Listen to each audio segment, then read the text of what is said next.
It all kicks off at the end of a massive battle, where humanity's 5 heroes took on the Demon Emperor on the back of the Moon Beast. With a devastating impact, the final showdown finally reaches its dramatic and destructive conclusion.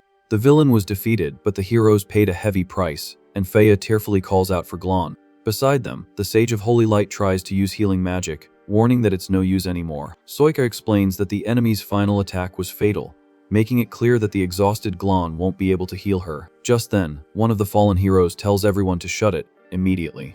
Exhausted and badly wounded, he asks them to stop trying to save him at all costs. Accepting his own fate, the young man claims he's completely satisfied with this glorious end. He remembers they promised to return together, but agrees with the mage that this is the end of the line for them. Suddenly, Glan is floored when he hears the Demon Emperor's voice announcing the fight is over.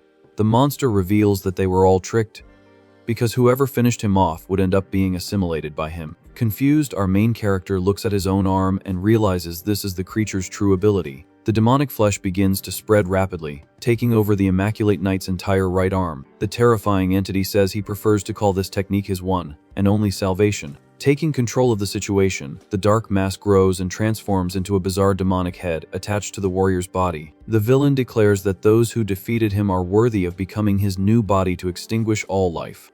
Focusing on the knight, the creature announces that he chose him for having the strongest human body of all. In a desperate act, the dark-haired hero is pierced by his companion's corrupted arm. He'd rather meet his end at a friend's hands than become a mere tool for destruction. He begs the MC to drop the hesitation and not commit the sin of sparing a doomed ally. He reminds him that there's still one family left to protect and urges him to hurry, as he can't resist for much longer. He questions why his friend's sword is trembling so much, asking if he lacks the courage to strike. Glan grips the weapon tightly, fighting against the control that has taken over his own body. The Demon Emperor warns that any resistance is futile, as he has completely assimilated his entire right side. Understanding the situation, the wounded warrior realizes that the hesitation wasn't just emotional weakness. The corrupted arm lunges forward again, brutally running through the young man's chest without any mercy. Even bleeding profusely, the friend states that only someone lethal and relentless would be worthy of using such power. Calling him bro, he brings up the special skill that makes the knight permanently stronger with every life he takes. In a final effort, he grabs the armed limb and shouts his leader's name with determination. He asks that their sacrifice not be in vain, entrusting his sister to Glan's care before the end. The image of his 3 fallen companions flashes through the warrior's mind in a moment of pure pain and total focus. Absorbing the power from the lives taken, he raises his sword with a destructive aura exploding around him. The demon scoffs, asking why go to such lengths when the sacrificed lives are barely enough to free his right hand. Maintaining a firm stance, the hero replies that just one hand is enough to solve the problem. Seeing the knight point the sword at his own neck, the monster laughs and asks if lopping off his head is the grand solution. Annoyed by the audacity, the creature screams that it's had enough of wasting time on this.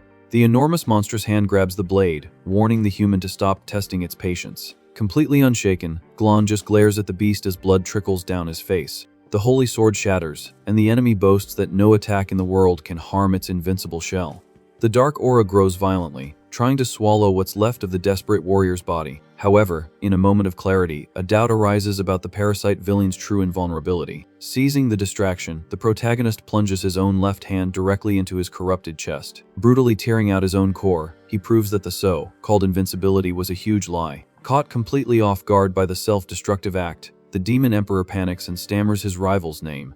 Without a second thought, the hero crushes his own heart with all his might to end it once and for all. The scene shifts to a sunset landscape, bringing a chilling calm after the chaos. The villain's voice echoes in frustration for having underestimated someone born to vanquish and destined to go out fighting. Kneeling with his chest destroyed, the hero laments that the demons weren't annihilated and no one was saved. With deep sorrow, he feels the weight of his own failure in his final moments of consciousness. His body gives into the injuries as he whispers that this is all a real shame. Time passes, and the scene moves to a desolate land, marked by a massive, grim skull. A mysterious voice laments to the night sky that 5 long years have passed since the leader's departure. Near a wooden altar, 2 monsters argue because one of them has no idea why they have prisoners there. The praying mantis demon tells his subordinate to shut up, revealing that tonight is the 5th anniversary of the master's passing.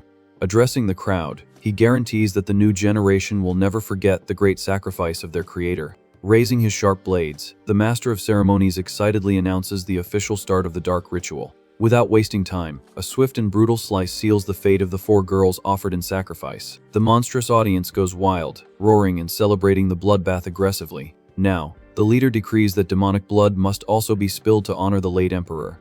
Trapped in a tangle of thorns at the center of the altar, a young prisoner silently awaits his turn. Waking up suddenly, the prisoner is completely confused, trying to understand why he isn't gone. He looks down and sees the executioner's sharp claws planted firmly on the altar's grimy floor. Grabbed brutally by the hair, the young man hears the monster tell him to stay quiet like a piece of trash. The praying mantis mocks him, calling him the weakest demon in existence and unworthy of a name. Hearing those words, the young man is shocked to realize he has been reincarnated into the body of an enemy. Finding it amusing, the executioner states that serving as a sacrifice is the greatest honor he could ever receive. A spray of blood flies through the air as the young man suffers the first violent blow. Annoyed by the victim's squirming, the executioner tells him to stop wriggling, complaining that he's ruining the ritual. Just then, the prisoner breaks his bonds in the blink of an eye, releasing an impressive dark energy. Startled by the sudden strength, the master of ceremonies realizes too late that the boy was captured on purpose. Exuding a killer aura, the MC coldly questions how this useless half-breed doesn't recognize him. Trembling from head to toe, the executioner stammers in panic as he senses the boy's true identity. An overwhelming presence forms, and the monster finally screams Glan's name in pure terror. Down below, the other demons in the audience are frozen, unable to comprehend the bizarre turn of events. Fearing for his life, the praying mantis flees, shoving his minions and yelling for them to get out of the way. Running for his life, the praying mantis orders his subordinates to hold back the intruder, warning that the 4 lords are watching. The MC's mind travels to the past, recalling when a massive demonic dragon emerged from the waters, destroying the sea god's sanctuary. That coastal attack was so swift and violent that only a single human managed to arrive in time to fight. Sailing alone on a small raft, the lone warrior stood in the way to block the entire enemy fleet. Glan recalls his own glory, remembering when he faced beasts of legend to defend humanity. Fully clad in his armor, the hero of old demanded that the entire army follow his command against the evil hordes. Gripping the hilt of his sword with determination, he braced for the brutal impact of that relentless war. Back in the present, the boy surveys the damage he's caused and coldly notes that everyone around is gone. Sliced in half, the executioner's body falls, reminding the hero that, in the past, everyone perished except for Lord Shu. The bloody history records that almost all the ancient demon kings were exterminated during the Great War, leaving only a single survivor to tell the tale. With his face covered in blood, the former knight maintained his relentless posture, even after suffering severe injuries in the Great Battle. Under a heavy storm, he remained standing amidst the destruction, wielding his blade surrounded by bodies. Utterly terrified in the present, the praying mantis monster faces his end, unable to process his opponent's strength. Without mercy, the protagonist explains that you just need to force the joints at the right angle to easily shatter a crustacean demon. Looking at his own hands, the young man confirms his resurrection and notices his ability to level up from takedowns has dropped all the way back to level 1. Enraged, the surviving minions charge, demanding that everyone attack the boy at once. A swift movement cuts through the air, severing the monster's limb before it could complete its charge. A relentless series of strikes tears the enemies apart, leaving a trail of destructive energy ripping through the scene. Assessing his own body, the young man complains that the lackeys are too weak, as his strength barely increased even after taking 9 lives. Taking advantage of the chaos, a massive demonic centipede slithers onto the altar, ready to crush the intruder. The creature swings its thorny tail with extreme violence, executing a swift attack. Agile and precise, Glan pierces the giant monster's body, splattering nasty blood across the wooden floor. Just then, a cry of pain echoes nearby, with a human girl tearfully begging to be let go. The warrior comes across the 4 female prisoners used as sacrifices, all bleeding heavily from deep cuts. Crouching near the bodies, the young man urgently assesses the situation to try and save those innocent lives. Concentrating energy in his hand, the protagonist prepares to summon his old holy healing magic. The spell immediately fails and his arm transforms into tentacles, leaving him horrified to see his own corrupted flesh. Looking at the victims on the ground, the harsh reality hits him as he realizes it's already too late. Consumed by frustration, the hero falls to his knees in the reddish pool, lamenting his own powerlessness. Staring at his reflection in the blood, Glan finally understands that he wasn't resurrected, but reincarnated into the skin of the race he despises most. Holding his face, the warrior feels pure disgust for inhabiting such a shameful form. Bearing sharp fangs, he curses this lowly, despicable race from the bottom of his soul. Exploding in rage, the young man screams that the only purpose of these beasts is to be exterminated by him. Clenching his fists, the protagonist tries to contain his frustration while attempting to control his own fury. Suddenly, An insect henchman tries to intimidate him, promising to torture him until he begs like a miserable human. The lackey yells, demanding to know if the supposedly weak demon understands the consequences of his actions, while Glan just bemoans his own luck. Even finding the enemy's aura strangely terrifying, the monster decides to bet on intimidation to force him to back down. Wasting no time on talk, the hero leaps from the altar and splits the demonic centipede in half with a single lethal blow. Landing lightly, he scatters the creature's parts across the stone floor without a hint of mercy. Watching the blood stain his hands again, the young man reflects on his new condition and the path that lies ahead. With a terrifying aura and his eyes glowing with malice, he concludes that he has nothing to complain about if the goal is to keep slaughtering demons. Walking away from the kill zone, the boy remembers hearing the enemies mention that 5 years have passed since the Emperor's end. Strolling calmly through the night forest, he decides the priority is to find a safe hideout before investigating the world. Climbing a rocky wall, Glan recognizes the skull of a giant troll, confirming he's on the same plane where he fought in the past. Staring at a fortress built right on top of the colossal skull, he finds it comical that modern monsters are using the corpse as a military base. The vast landscape reveals the forgotten skeleton embedded in Round Mountain, lit only by the faint moonlight. Standing at the entrance of a hidden cave, the protagonist confirms his memories were correct upon finding his old shelter. Exploring the dusty interior, he notes there are no traces of monsters, making the place a perfect temporary hideout. Quickly, the young man manages to light a warm fire to ward off the cold of the lonely night. Sitting on the stone floor, Glan finally relaxes his tired shoulders near the crackling flames. The firelight illuminates the boy's thoughtful face. As he gets lost in silent memories of a better time, he raises his own pointed hands, still struggling to accept the bizarre transformation of his race. Suddenly, the hero's mind flashes back to the past, remembering a time when his friends played carefree near the camp. In the memory, the knight appears wearing a ridiculous grass skirt, while the mage mocks the sewing skills his companion praised so much. The nostalgic scene shows everyone laughing out loud at the absurd situation, united by a true and unbreakable friendship. Back in the cold reality of the cave, the protagonist's gaze becomes heavy, filled with a deep sorrow. A comforting calm softens his face, showing how much he values and cherishes those precious memories. Very gently, the young man holds a small, rustic carving he made himself to honor his fallen companion. He carefully places the small knight figurine on the ground, leaving it protected by the firelight. Beside it, 2 other stone figures rest in silence, forming the trio of friends the hero will never forget. With a lost look in his eyes, the hero whispers bitterly about the tragic events of that fateful day.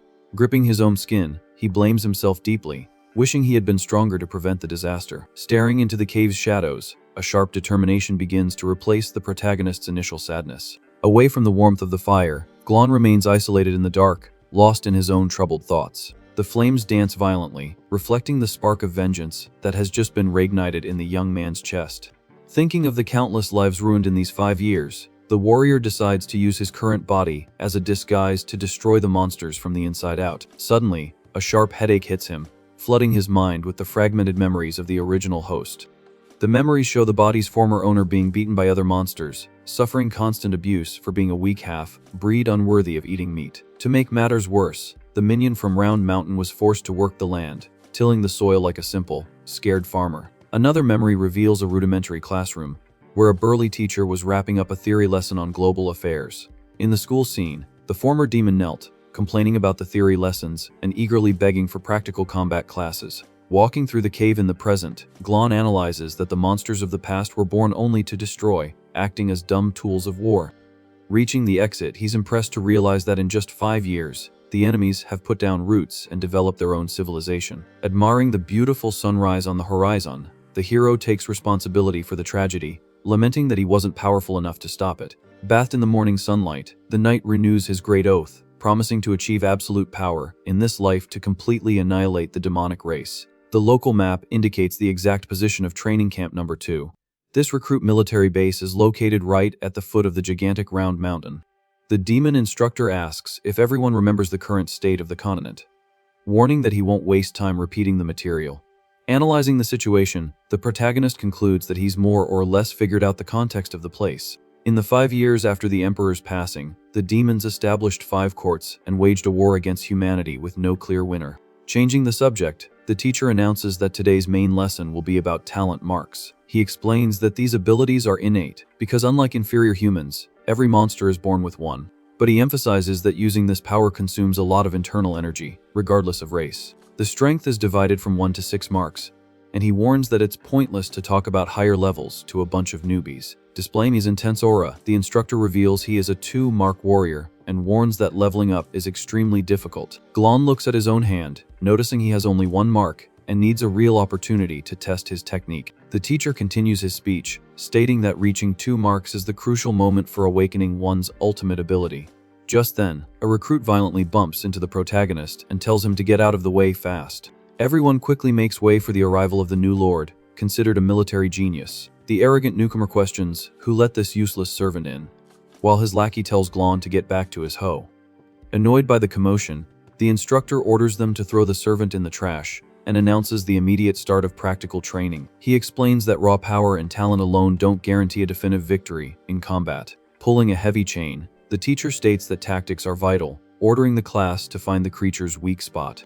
Finding the situation interesting, the protagonist thinks something fun is finally about to happen at the camp. The master reveals that this aggressive beast was created by the emperor, with only 1 specimen left in the world. Being a super strong howling demon, he challenges the students to find its only weakness. Watching from a distance, the reincarnated warrior finds the whole dynamic to be a big, pointless drag. Seeing no use in the class, he decides to leave, lamenting that he can't just slaughter everyone to level up. While the students guess wrong answers, Glan considers that causing a commotion now would only bring unnecessary trouble. The wild beast's massive red eye glows with an uncontrollable killer instinct. The beast thrashes violently, straining the heavy chains that bind it in the arena. Holding the creature with great difficulty, the master yells, demanding that the creature stay still. Confidently, he declares that the neck is the weak spot, guaranteeing he can choke out even stronger warriors. However, the beast's monstrous jaw slowly opens, letting out a bizarre noise. The monster mocks the new generation's naivety, leaving the instructors shocked to discover the beast can talk. The beast confesses it pretended to be mindless for weeks, just to complete its mission of exterminating the recruits all at once. With extreme ease, the monster shatters the heavy iron collar. In a brutal move, the creature cuts the instructor in half without giving him any chance to defend himself. Panic takes over the newbies, who scatter in desperation. The beast advances relentlessly, slicing through dozens of demons and bathing the training ground in blood. The genius newcomer flees, terrified by the opponent's strength, deciding he'll need to use his secret weapon. But he ends up tripping on the ground, furiously cursing whoever dared to get in his escape path. Right in front of him, Glan calmly adjusts his wrappings, ignoring the massacre around him. The gigantic howling demon focuses its attention directly on the lone boy. Charging with full fury, the monster taunts, asking if the brat really thinks he can escape.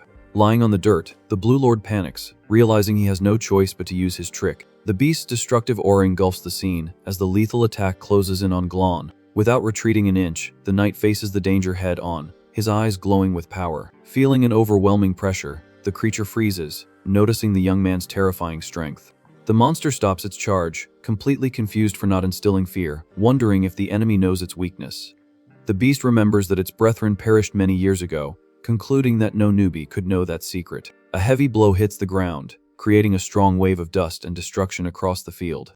With blood in its eyes, the monster declares that the boy's firm stance is nothing but a big bluff. Glan shoots a deadly glare and coldly warns that if the beast takes one more step, it will meet its end. Finding the threat amusing, the creature decides to get serious and tells the brat to witness its authority. He summons his primordial power with full force, unleashing the demonic descent technique. The reincarnated hero stands his ground, awaiting the impact of the charge. A cloud of smoke explodes into the air, sending debris flying in all directions. However, the monster flees, leaping into the sky, finding it too risky to test its luck against a possible master in disguise. Watching the enemy flee so cowardly, the Blue Lord is left speechless on the ground. He tells the protagonist not to get a big head over it, reaffirming his own superiority. Believing it was some kind of cheap trick, the blonde newcomer reaches out to grab the boy. In the blink of an eye, Glan rips off the recruit's arm with extreme violence. Wiping the blood from his hand indifferently, the hero ignores the injured aggressor. The amputated demon screams in agony and hatred, cursing the boy as a filthy farmer.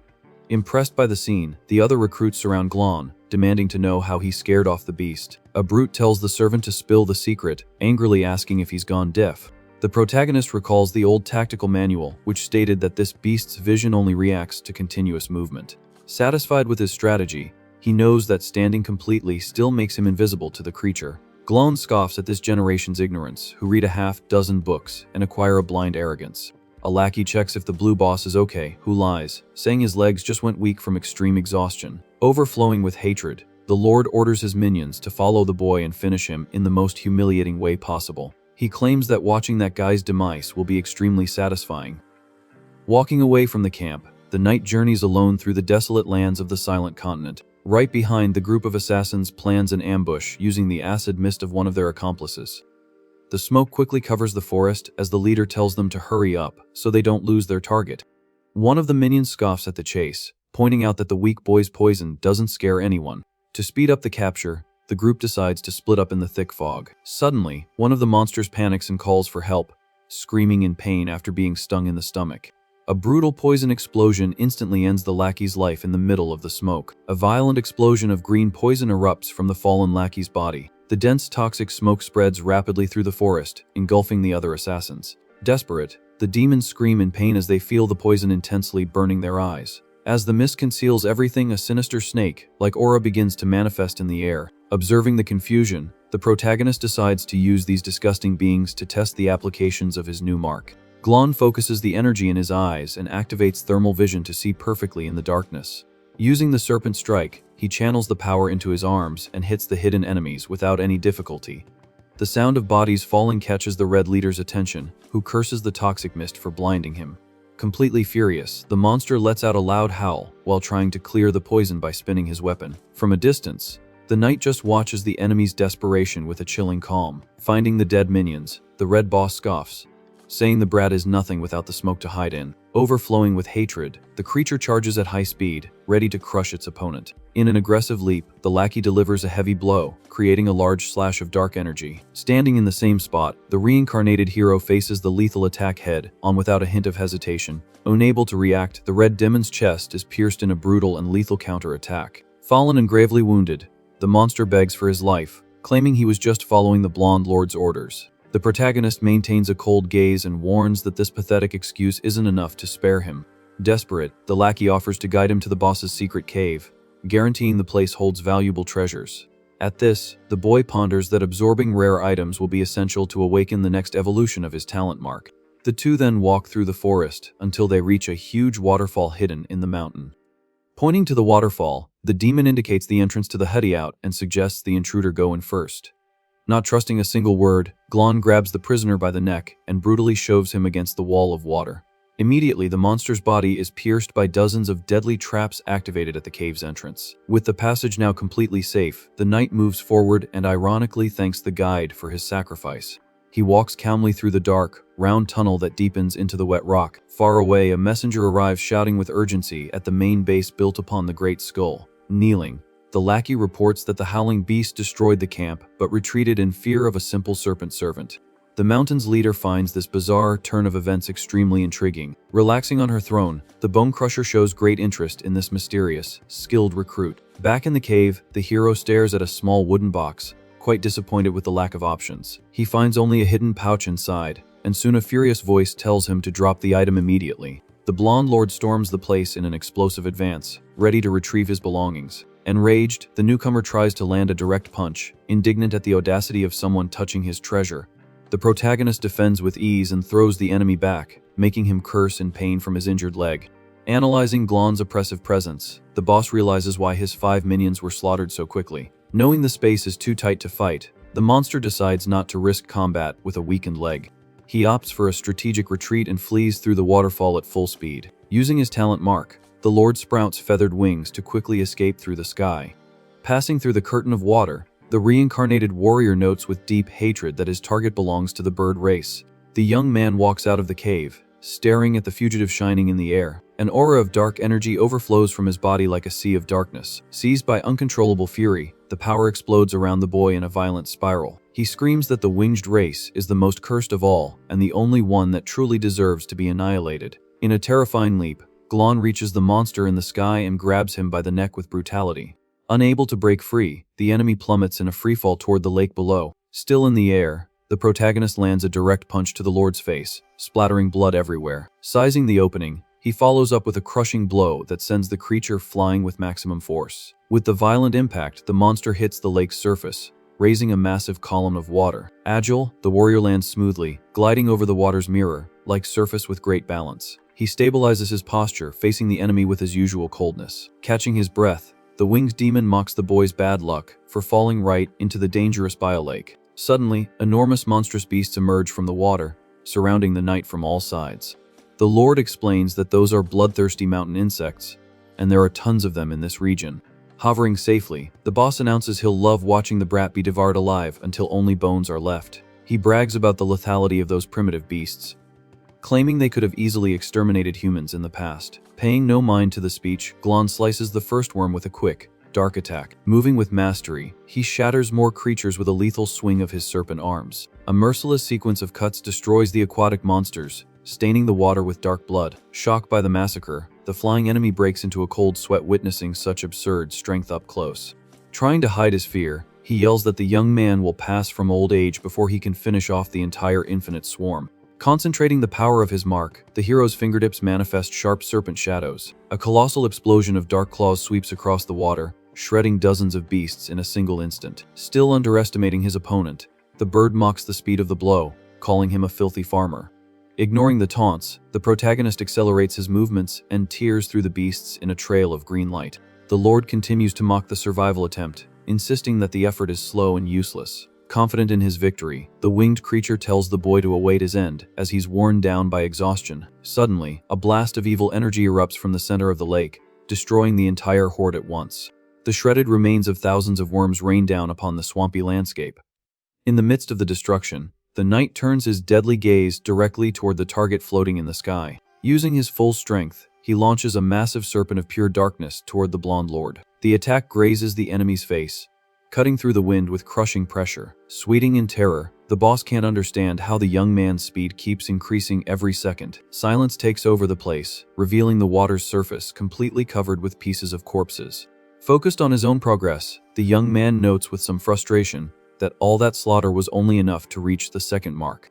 Overflowing with pure bloodlust, he guarantees that this power is already enough to take that bird's head off in the next blink of an eye. Outraged by the audacity, the Wind Lord furiously shouts, asking if his opponent is crazy for spewing such nonsense. Just then, the hero charges forward at an absurd speed, leaving the enemy completely shocked by his swiftness. Preparing a bow of pure energy, the creature wields the weapon and tells the boy to stop underestimating him. He reveals he found that magic arrow by chance, believing it was fate itself granting him that power. Without wasting time, the shot charged with purple lightning is launched, cutting through the air with full force. The flying monster follows the trajectory with a fixed, surgical gaze on his target. The brutal attack pierces the protagonist's chest directly, catching the knight by surprise. However, mysterious dark tentacles suddenly start emerging from the wound, leaving him quite confused. The dark energy grows violently, enveloping the young man's entire body in an incredibly dense mass. With the weight of the impact, the bizarre monstrous cocoon plummets into the swamp's waters. In a few seconds, the warrior sinks completely into the murky, dark waters of the area.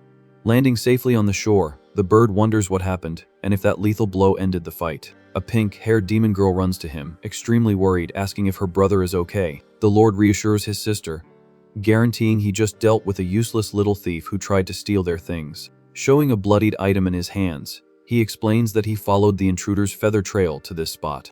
The boss hands over the cure for the girl's eyes, vowing to protect the item even if it costs him his own life.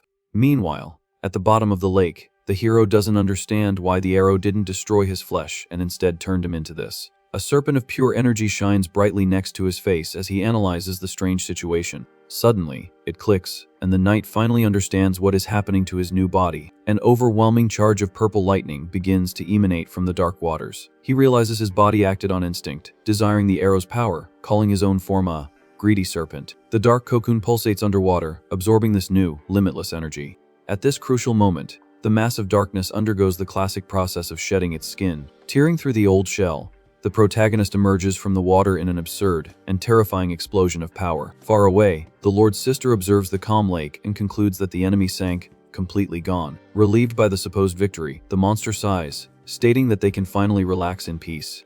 The two turn their backs and begin to walk calmly under the heavy rain lashing the forest. But the flying bird suddenly freezes, feeling the presence of a wild and destructive thunder from afar. The swamp's surface begins to bubble and glow intensely with a menacing light. A massive column of lightning erupts from the lake, tearing through the scenery with extreme aggression. The explosion raises a brutal wave that startles the siblings on the shore, catching them by surprise. Completely panicked, the girl warns that she saw something leap out from within that powerful lightning. Trembling with fear, she points her finger directly at the statue in the middle of the waters, indicating the danger. Atop the wet rock, the hero's imposing silhouette waits coldly under the storm. The monster freezes in terror, unable to believe the intruder actually survived the perfect attack. Fully recharged with his new mark, the reincarnated warrior exudes an overwhelming and murderous aura. Seeing his end up close, the blonde boss quickly steps in front to act as a shield for his sister. Gliding smoothly through the air, Glan disdainfully announces that he made them wait too long for their own execution. The young man advances, apologizing for the delay, while the Lord flies in furiously, telling him not to get so cocky. The two collide violently in the open sky, generating an absurd clash of yellow and purple energy. Thrown back with full force, the winged monster angrily curses the boy for tricking him. Hovering superiorly, the hero notes that trash of this level is barely enough to test his current capabilities. Without the slightest bit of mercy, the protagonist lands a blow that brutally sinks the bird into the muddy swamp. Swallowing dirty water, the Lord laments bitterly, wishing with all his soul to be just a little stronger. Staring at his distressed sister on the shore, he realizes with despair that the enemy will never spare her life. Refusing certain doom, the monster explodes in a blinding golden aura and rises with full fury. Watching from above, the knight observes the radical change in posture with a certain tone of interest. Using all his remaining strength, the Lord activates his secret authority and summons a powerful feather armor. Watching the scene emotionally, the sister confesses that she held back his true potential for too long.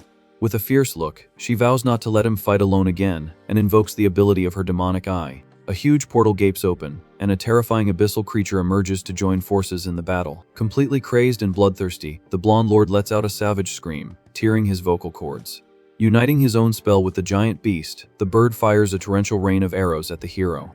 Without showing any fear, Glan just bends his knees, preparing to receive the colossal attack. A golden storm rains down like dozens of meteors, falling to destroy the target without a trace. Extremely agile, the protagonist dodges the deadly beams, leaping toward his assailants. Seeing the swift charge, the winged boss doesn't back down and also advances for a final direct confrontation. The two warriors collide, tearing through the skies in a deafening clash of pure, wild magic. Seizing the opening, the giant beast opens its pointed maw, ready to devour the boy for good. However, the reincarnated warrior reacts in the same blink of an eye and fires the deadly bite of his dark viper.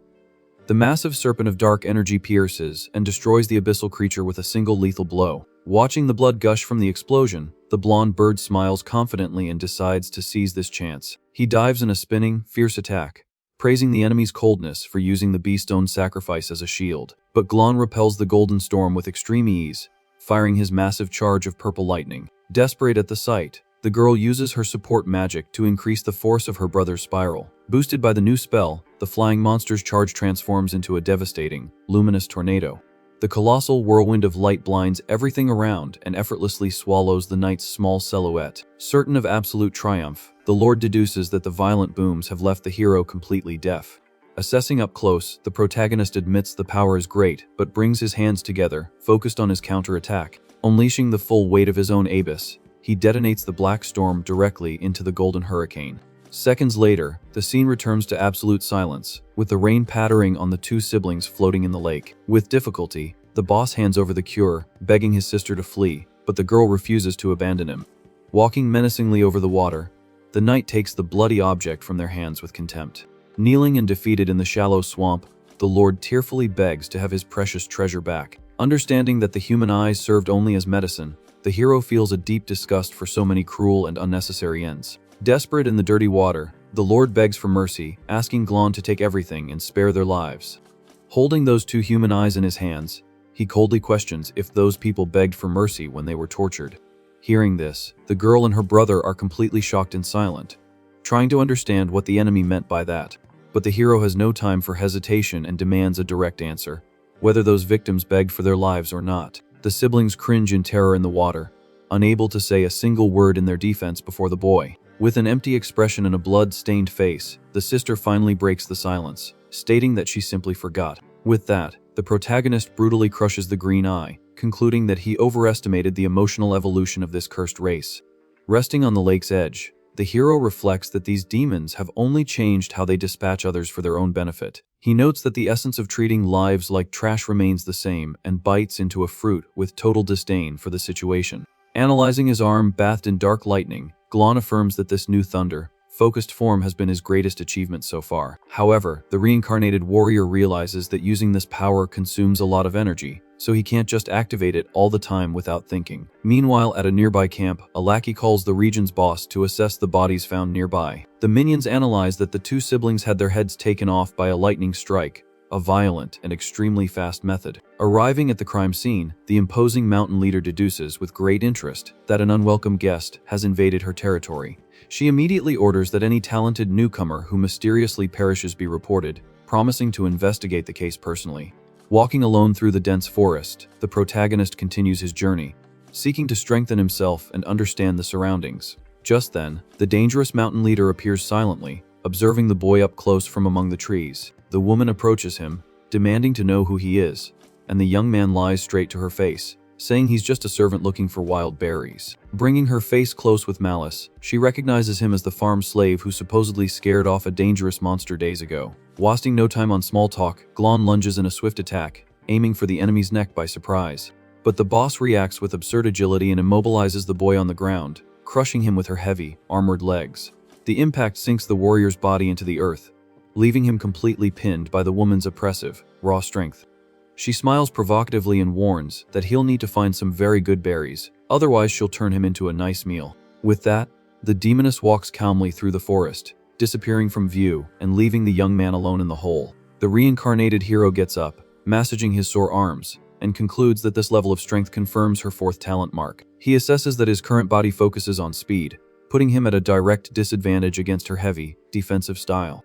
Walking down the path, the young man laments not being able to take her out now, as absorbing her blood would give his power a huge boost. The protagonist knows that his lack of raw strength and ignorance of the enemy's weakness reduce his chances of victory to zero. Completely consumed by predatory instinct, the young man wonders how he's going to suppress this gigantic urge to vanquish. An overwhelming presence fills the area, as the young man decides that the real hunting season has just begun. Far away in her quarters, the demon woman discards an old book, confirming that the marks on the body don't match. Analyzing a compendium of talents, she discovers the electrical storage organ and the authority of the shadow prison. Turning the page, the leader studies the ability of the Sea of Blood, where power increases based on the number of enemies absorbed. The boss assesses the oppressive strength of the corpses and the small chance of triggering the rare effect that ignores the opponent's defenses. Excited by the impressive discovery, she slaps the book against her leg, concluding that this is the mysterious intruder's ability. On the other side of the region, Glan understands that this hunt will require a lot of patience until he can accumulate enough strength. Moving in the shadows, the hero stealthily attacks the guards, focused on eliminating targets with a single blow without raising suspicion. The knight quickly hides the bodies in the foliage, ensuring that the annoying mountain leader will never discover his tracks for now. Using his absurd speed, he slices through the small spy monsters in the swamps, leaving no witnesses behind. Satisfied with the isolated location, the protagonist decides to use this perfect area to stack up takedowns and increase his stats in peace. Sometime later, a group of monsters waits at a torch-lit door at the entrance to a dangerous black market. Trying to pass discreetly, the young man is aggressively stopped by a guard who demands to see an authorization token. Ignoring the rules of this dump, Glan just throws the explosive head directly into the smuggler's bustling courtyard. The hero lands, causing an explosion of dark fire that destroys the defenses and catches all the criminals completely by surprise. Lying in the rubble, a merchant cries, complaining that the new leader banned the trade of humans and ruined their business. Trying to save his own skin, a smuggler offers a very rare steel weapon capable of drastically increasing the user's power. Assessing the luxurious item on the shelf, the hero questions the point of buying it if no blacksmith knows how to work the piece. In another part of the cave, monsters celebrate finding forbidden potions made with the best quality live human hearts. They laugh, finding it crazy that the mountain leader would ban human slavery under the ridiculous pretext of resource preservation. Hearing the talk, the reincarnated warrior finds this protective attitude very suspicious, deducing she's planning a major conspiracy. But Glan turns his focus back to the scared merchant and offers those crushed eyes, demanding a very high price. The merchant tries to scam the boy, claiming he heard rumors about two cruel siblings who profited by gouging out victims' eyes. With a malicious grin, the deceitful creature guarantees he'll pay a fair price for the damaged lot so the newcomer won't cry. With a cold expression, the protagonist ignores the merchant's smooth talk and announces he'll take all the available human stock. Outraged by the audacity, the criminal yells, demanding the money and calling the boy a clueless, filthy pauper. Without raising his voice, Glan menacingly displays the lethal thunder arrow and suggests the merchant pretend the debt has been paid. Completely paralyzed, the demon yields to the armed blackmail as the hero urgently tells the young humans to follow him. The knight hastily pulls the scared children by the ropes, crossing the destroyed courtyard of the illegal market under hateful glares. During the desperate run for the exit, a little boy trips on a stone and scrapes his hands on the rough dirt ground. Whimpering in pain and fear, the kid tries to get up quickly as the rope yanks his scraped arm, without any gentleness. In the market's shadows, the annoyed monsters whisper that they wanted to keep the human for themselves and won't accept this shameful loss. A giant minion smiles sadistically, closing the heavy door and guaranteeing the cocky kid will never leave the hideout alive. But suddenly, a colossal torrent of purple energy shatters the entire wall, disintegrating the screaming, agonizing enemies. The absurd impact crushes the cowardly demons with a devastating pressure that tears their victims' flesh until only ashes remain. The dust settles, revealing the front door completely melted by the wave of lethal heat and dark smoke that infested the place. Maintaining his cold and calculated posture, Glan calmly walks out of the inferno he just created without looking back. The once bustling black market scene is reduced to an absolute carnage of bodies bathed in a gigantic pool of blood. Far from the chaos, the protagonist guides the freed slaves along a path, demanding they keep quiet so they aren't caught. In the blink of an eye, the hero silences a hidden monster by crushing its head and warns the kids he'll rip out their tongues if they cry. Taking advantage of the downed prey, the warrior drains all the energy from the gushing blood to intensely feed his killer ability. Grinning macabrely with his arm full of dark electricity, he celebrates that the cycle of takedowns rolled the score to increase his power. Witnessing the bizarre slaughter, the little boy cries in terror, believing his savior is even worse than the enemies themselves. The children tremble in fear on the ground, absolutely certain they are being led by a malevolent and completely unhinged creature. Observing the terrified hostages, Glan gets frustrated upon seeing the message revealing that the activation of his supreme authority has failed. Staring at the vast horizon with the young ones huddled behind him, the warrior reflects on the dangerous steps of his journey. Handing over a cloth bag, Glan calmly returns the blind boy's belongings. The boy hugs the bag, relieved, quickly agreeing as he holds the valuable object tightly. Walking through the forest, the hero tells the young ones to follow him closely. At this, the girl points to the rope on the ground, confused. Maintaining his cold demeanor, the knight replies that he can't stand seeing people treated like animals on a leash. The trio then continues their journey walking side by side in absolute silence along a rocky path. Later, the protagonist uses magic on a wounded man, who regains his sight and thanks him, shocked that a good demon exists. While healing the boy's eyes, the old man apologizes for the fear they felt before, but Glan quickly tells him to shut up. Curious about the situation, the girl asks why he saved the humans. Simple and direct, the young man says he did it because he wanted to. Hearing that unusual answer, the girl is left completely baffled by the warrior's attitude. With a sharp gaze, he cuts the conversation short, warning that he's busy and telling the little one to be quiet. Halted in a safe cave, the hero observes the humans and thinks about the best way to send everyone away. The atmosphere becomes heavy and uncomfortable, leaving the young girl distressed by the awkward silence that has taken over. Suddenly, she has a brilliant idea to break the ice and relieve the group's tension. Excited, the girl gets everyone's attention and announces she's going to tell a joke. Starting the little story, she talks about a tavern that was giving a discount on drinks to celebrate the harvest festival. Laughing to herself, she tells how a wise guy tried to pull a fast one and just ordered the second drink to get the discount. However, the joke bombs miserably, leaving the protagonist and the other hostages with looks of absolute boredom. Realizing her failure, the young girl freezes in place, still holding her cheerful pose, completely embarrassed by the silence. Just then, a small, unexpected laugh escapes from the reincarnated warrior. He finds the bad joke funny, leaving the old man shocked by his terrible taste. Whimpering, the girl happily hugs the hero. Suddenly, a slithering, menacing sound echoes from the shadows, breaking the lighthearted moment. A dark serpent quickly advances, coiling around the girl's body as she screams in terror from the attack. Giving no chance for escape, the other hostages are also violently immobilized by the hero's magic snakes. Thrown against the wall, the old man panics, not understanding why their benefactor is doing this. Sitting calmly on the bench, Glan crushes their hope, stating that the group is far too naive. Keeping the snake wrapped around the man, the knight warns that demons hide venom and should never be trusted. Displaying pure malice, he decrees that they will all have a painful end to learn the consequence of this careless attitude. Soon after, the humans fall unconscious to the ground as the protagonist reinforces that they need to remember this lesson. Enveloped in an overwhelming aura, the young man faces the awake girl, questioning why she's resisting the lethal venom. Fighting bravely on the ground, The girl points out that his real intention was never to take anyone out here. The young girl deduces everything because no one would tell departed people to remember an important lesson for the future. Firmly, she guarantees the hero only wanted to teach a tactic. Curious, he asks where she gets such certainty. Crying with emotion, the girl frees herself from the snake and affirms that she trusts him completely, because he is a kind monster. As the blind boy wakes up confused, the protagonist sighs in defeat, questioning what the girl wants after all. She runs up excitedly, asking to follow him. Immediately, Glan rejects the idea, saying he doesn't need useless baggage. Full of confidence, the young girl reveals she is a skilled blacksmith and cheerfully introduces herself as Sulla. Upon hearing that familiar name, the warrior freezes in surprise and asks if she is Alexios's granddaughter. With a smile, Sulla confirms the relation, asking if the monster knows her family. The hero reveals that the two are old acquaintances. Even remembering holding the girl in his arms as a baby, Glan's mind travels back many years to a bustling blacksmith's workshop. In the memory, the old blacksmith Alexios harshly states that he never works for those who harm innocents. Observing the client closely, the artisan's stern expression changes, sensing something about the young man. Without hesitation, the old man accuses the human of reeking of blood, stating that his talent can track that scent. The knight ignores the offense, explaining that Sister Dia sent him, but the blacksmith tells the boy to leave. The warrior insists, directly asking for the legendary steel weapon forged by the Sect of Mercy. With this information, the blacksmith realizes the young man's connection to the religious order and questions the partnership. Taking a puff from his pipe, Alexios sizes up the boy for a few seconds, reconsidering the situation. Out of respect for his friend, the artisan agrees to take the job, trusting her judgment to deliver the sword. Handing over the sacred statue of the god, Glan asks for Dia's symbol to be used as the blade's guard.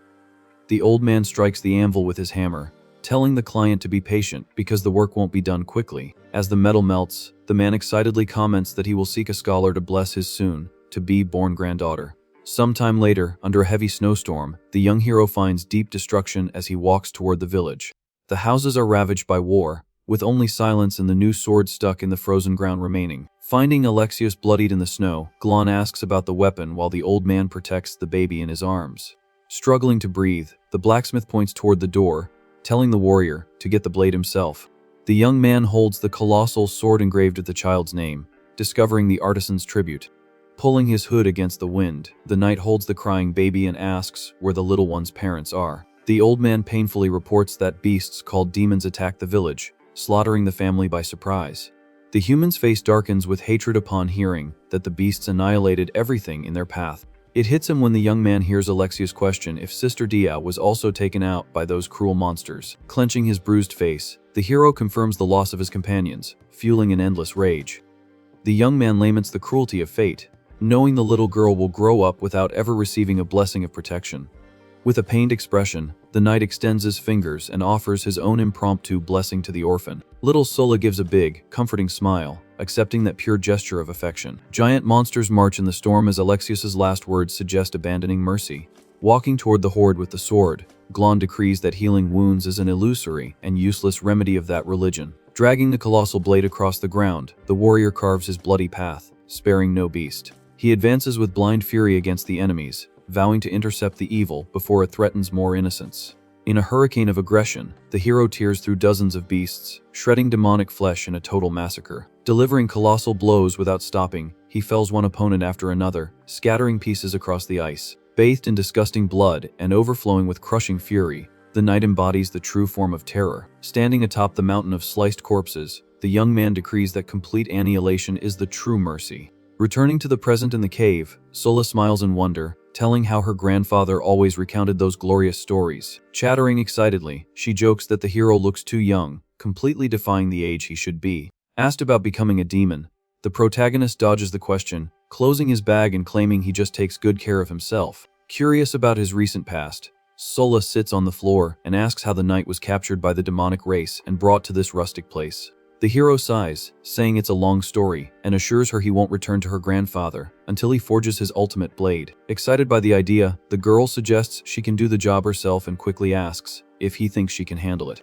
Glan affectionately ruffles the little blacksmith's hair, stating that having a great passion is a very good thing, and confesses he's envious of that dedication. Thrilled by the encouragement, the girl vows to do her absolute best to complete her task. Meanwhile, far away, a piece of parchment is left on the grass with a message revealing the mysterious savior's identity. The recently healed human boy wakes up on the forest floor, lazily rubbing his eyes to shake off sleep. Reading the note enthusiastically, the old man shouts for everyone to wake up and announces they were rescued by the legendary vampire knight. The old man is amazed to discover that this quiet hero is a direct student of the maniacal demon hunter. The boy blinks, very confused by all the shouting, and innocently asks if this impressive story is really true.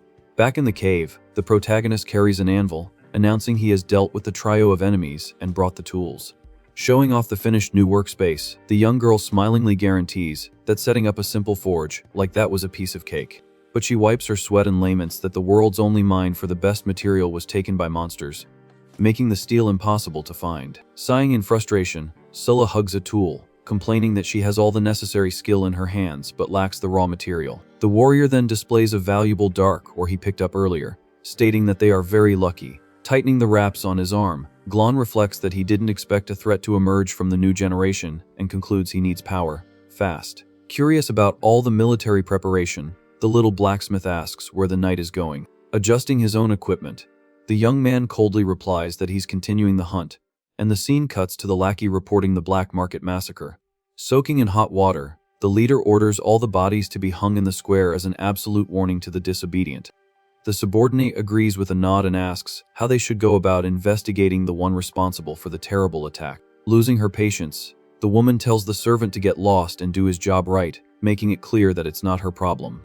Demanding perfect results, she warns that if breakfast continues to be disgusting, the farmers won't need to stay alive anymore. Sinking her face into the fragrant thermal water, the demoness grumbles that she's craving a lot of high-quality sugar. Far away, some monsters chat around a fire, agreeing that things are getting dangerous, and it's better to stick together. A minion suspects that all this recent chaos is the work of extremely strong rebels from the lawless territories. Hiding in the shadows of the tents, the hero overhears the theory about a very powerful intruder managing to disguise their own strength. Satisfied with the gossip among the beasts, the warrior concludes that pretending to be just a rookie is the most efficient strategy to lure in enemies. Nearby, a group analyzes a bleeding corpse in the dust, lamenting that another military genius has been brutally taken out. Hearing the rumor about geniuses perishing in recent years, Glan denies having offed that guy and suspects there's a new hunter. Staring at the deserted rubble-filled village, the protagonist calmly walks through the streets, questioning if there's another predator in these lands. Walking through an empty alley, the warrior carefully observes the suspicious silence blanketing the simple houses of the region. Glancing sideways, he reflects that he can't imagine who would go to the great trouble of following a mere farm slave. Remaining calm, the hero spots the hidden figure and comically concludes that the target isn't there to steal farming techniques. Suddenly, a colossal punch of pure black energy plummets from the sky in a stealthy and aggressive attack directly against the protagonist. In an immediate reflex, the young man blocks the impact using only his own hand, bathed in the lethal protective serpent shadow. With his eye glowing intensely from adrenaline, Glan is completely shocked to feel the unbelievable defense of that mysterious blow. The dust is kicked up by the wind, revealing a hooded and silent figure observing the damage from atop the thatched roof. The intruder leaps skillfully, escaping the counter attack that completely destroys the humble house's roof in the blink of an eye. Giving no room for rest, the knight lands a devastating kick on a wooden pillar, reducing the structure to splinters. Extremely agile in her landing, the hooded adversary lands on her feet in another village alley, sliding smoothly across the ground. Landing violently in the dust, the warrior faces the target, who calls him stubborn for continuing to attack after taking a heavy hit. Staring with pure, dangerous disdain, the stranger arrogantly states that it seems they overestimated the insolent rookie's capabilities. Pointing their index finger at the young man, the enemy prepares to execute a powerful and fatal magic technique. Wasting no time, Glan charges his own hand, furiously tearing through the air with an explosive charge of wild purple lightning. Directing all that accumulated power, he fires a massive and destructive blast of violent lightning at the hooded figure. The colossal power of the electric magic shatters the simple houses, creating a huge, absurd explosion in the middle of the battlefield. The storm of lightning continues to mercilessly tear up the ground, swallowing the smoke in a devastating display of pure force. The dust settles, and the reincarnated warrior reflects, confused, questioning if the enemy withstood the impact by concentrating her defensive power throughout her body. Gliding quickly through the chaotic sky, the hero finds no corpse of the aggressor, only the tattered cloak flying far away. The peaceful scene of the small village transforms into a trail of deep destruction, bathed in the absolute force of uncontrollable thunder. Wearing her tight, dark outfit, the boss walks among the impaled heads, affirming that she could never match the speed of that intruder. With a malicious and cruel smile, the woman ponders whether to take the head of that valuable prisoner or just turn him into a little puppy. Watching the beautiful sunrise over the mountains, the knight admits that for now, he only has enough raw power to cause superficial scratches on her. Staring at his own hands in frustration, he concludes that he'll need to evolve into a lethal form capable of breaking that Tuz nail's armor for good. Focused on the goal, Glan tightens the wraps on his arm, preparing himself physically and mentally to face his next phase of training. Time passes, and the protagonist emerges, wiping away sweat amidst the suffocating smoke and scorching heat of a makeshift rustic forge. Coughing from the stuffy air, he widens his green eye in pure desperation and screams the little blacksmith's name, startled by the high flames. Annoyed by the smoke, the warrior questions why she didn't build a chimney, and Sulla smiles sheepishly, saying she forgot in her excitement. Running desperately with the hot piece, the young man yells that the furnace temperature is rising too fast for them to handle. In a brutal motion, a thick iron tongue grips the incandescent ore, shining dazzlingly against the fiery sparks. With great determination and talent, Sulla strikes the heavy hammer on the anvil, shaping the valuable divine steel, her face illuminated by the flying sparks. Crouching in a dark corner, the girl plunges the superheated blade into the water tank, raising a thick cloud of hissing steam through the cave. Exhausted from the heavy work, the young girl displays a small, newly made knife, while the knight asks in surprise if that's his order. Immensely proud of her insane effort, she explains that she made a short weapon to match the young man's current lack of strength, praising its balance. Staring at the masterpiece shining with a magical golden hue, the hero recognizes the stunning purity of that newborn Anxi steel. The dazzling, radiant dagger illuminates the shadows of the filthy forge, considered the greatest and most important artisanal creation of the entire era. Satisfied with the incredible final result, Glan praises the girl's talent, who becomes utterly euphoric, jumping with pure joy and emotion. However, the warrior notices that the raw blade has no handle or guard, and the little one sheepishly confesses she ran out of the right material. Not caring for unnecessary luxuries, the young man improvises the hilt by wrapping his bandages around the base and assures her the final shape is very good. Sulla excitedly asks if the weapon has been given a grand name, and the hero decides to call it Little Sulla, as a simple tribute to its creator. Holding the sacred dagger with unshakable firmness, the protagonist displays a deadly, murderous focus, feeling the hilt slide in his fingers. Immediately, the mysterious dark tentacles react to the blade, proving that his own cursed body desires to swallow the sacred offering. Containing his own predatory instincts, the knight dissolves the shadows and tells himself he needs to wait for the project's proper completion. Completely swept up in the glory of the mission, the excited blacksmith pumps her fist in the air, full of energy, vowing to dedicate herself to the hard work. Sitting at the sunlit entrance, Glan laments that the mountains here aren't high enough to use the full potential of the celestial fall technique. The next morning, little Sulla wakes up, stretching in bed. Smelling something wonderful in the air, the girl's mouth immediately starts to water. She looks in awe at the huge tray filled with fresh food on the table. Impressed by the feast, she hears the hero say he learned to cook from a student's parents. The warrior tells her to start eating and says he's going down to get the leader's wine.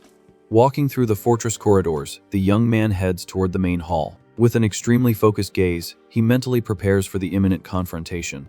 In the hall, the mountain leader awaits her meal with a very sadistic posture. The protagonist approaches, offering the huge tray for the boss to inspect the goods. Relaxed on the sofa, the woman praises the servant's cleverness for serving himself up on a platter.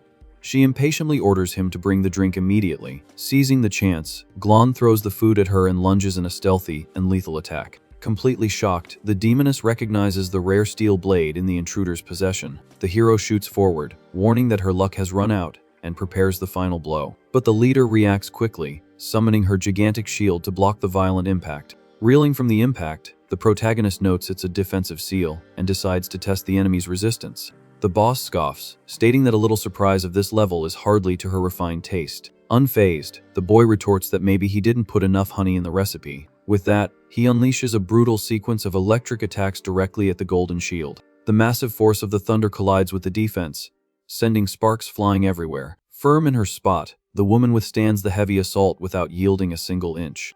The knight accelerates even more and delivers a dark assault at extremely high speed. The sacred dagger slashes through the air, striking the unbreakable barrier with full fury. Maintaining the frantic pace, the hero continues to press the defense with dozens of consecutive cuts. A colossal explosion of purple energy engulfs the hall, destroying everything around. The dust settles with the young man sliding back after the violent clash of powers.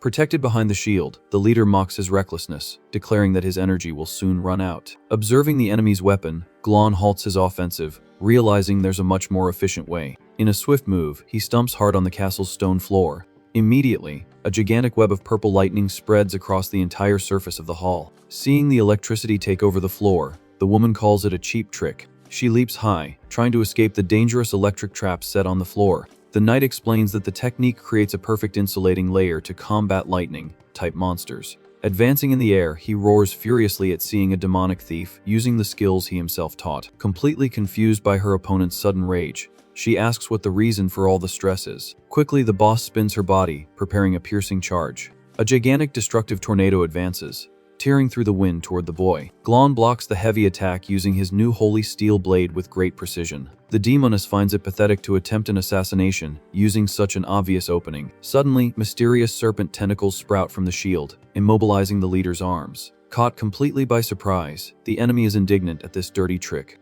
Seizing the distraction, the protagonist channels all the resonance power into his lethal dagger. Even tied up, the woman maintains her arrogant pose, questioning if he really thinks this will work. Declaring the warm-up over, the warrior shatters her barrier with a violent crack. Bathed in an overwhelming and terrifying aura, the hero finally announces the start of the real fight. Legend tells that in the past, the hero Ibis faced the great serpent with his bare hands after losing his weapon. Noticing the opening as the enemy swaps weapons, the boy lunges while she curses for reacting too late. The knight executes a clean, deep cut directly into the woman's vulnerable guard. A spray of blood flies through the air, confirming the attack has finally bypassed the impenetrable defense. With a lethal posture, the protagonist coldly celebrates hitting the target dead on. Furious, the leader activates her maximum power, transforming her arm into a colossal golden gauntlet. The gigantic armored fist advances with overwhelming force against the young man. Using the small dagger, Glan blocks the monstrous impact with extreme difficulty. The brutal collision generates a deafening shockwave that destroys the castle floor. Thrown far away, the hero assesses his ruptured organs, urgently needing time to heal.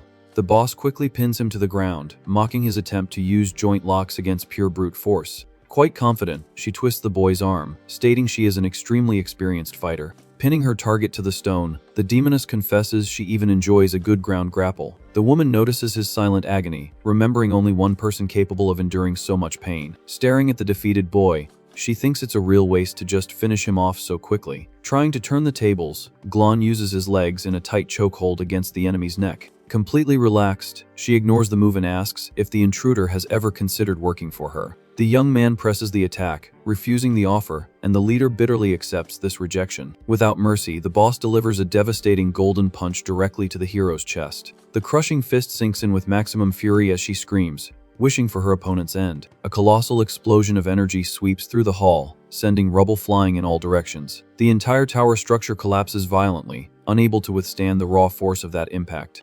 A massive pillar of light breaks through the clouds, illuminating the entire gigantic skull mountain. The attack creates an absurdly deep crater, sinking entire floors of the fortress into a dark abyss. Floating in the air, the woman notes that only that sacred dagger prevented his body from turning to dust. She lands on the rubble, declaring it impossible for anyone to survive such severe injuries. Just then, a faint holy healing light begins to shine amidst the destroyed stones. Defying logic, the reincarnated knight rises from the ruins, firmly wielding his blade. The silent mountain landscape awaits the outcome of that violent and deadly battle. Suddenly, a new blinding flash explodes at the top of the fortress, indicating the massacre is not yet over. Concentrating all his power into the glowing blade, the hero invokes the second form of his ultimate technique. Shocked, the leader immediately recognizes that powerful attack of the celestial sword falling from the heavens. A devastating phantom lightning bolt strikes the gigantic stone skull of the mountain head-on.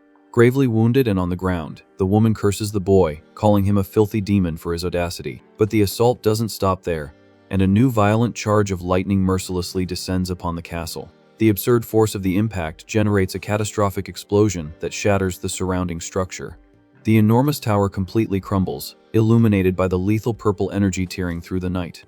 Debris falls heavily under the moonlight, reducing the boss's grand castle to ruins. The dust begins to settle slowly in the immense crater left by the absurdly intense combat. Amidst the destruction, the protagonist remains standing, wielding his dagger, visibly worn out. Maintaining his usual cold gaze, he takes a deep breath, awaiting the outcome of that crushing blow. However, the enemy re-emerges from the smoke, admitting she was almost taken out by that insane attack.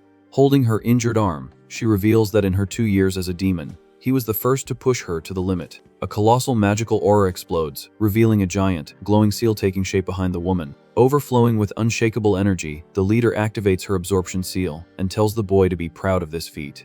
Surprised to hear the name of the defensive technique, the reincarnated warrior finally connects the dots. Completely consumed by fury, the woman advances, displaying sharp claws of pure dark energy. She leaps relentlessly, telling her opponent to take that little pride straight to the underworld. Unable to believe what he's seeing, the knight freezes and lets a familiar name from the old days slip out. The image of one of his former group members appears in his mind with an expression of pure confusion. Upon hearing a term from the past, the leader aborts her charge mid-air and is left completely speechless. She stares at the boy intensely, analyzing the familiar wrappings around his neck.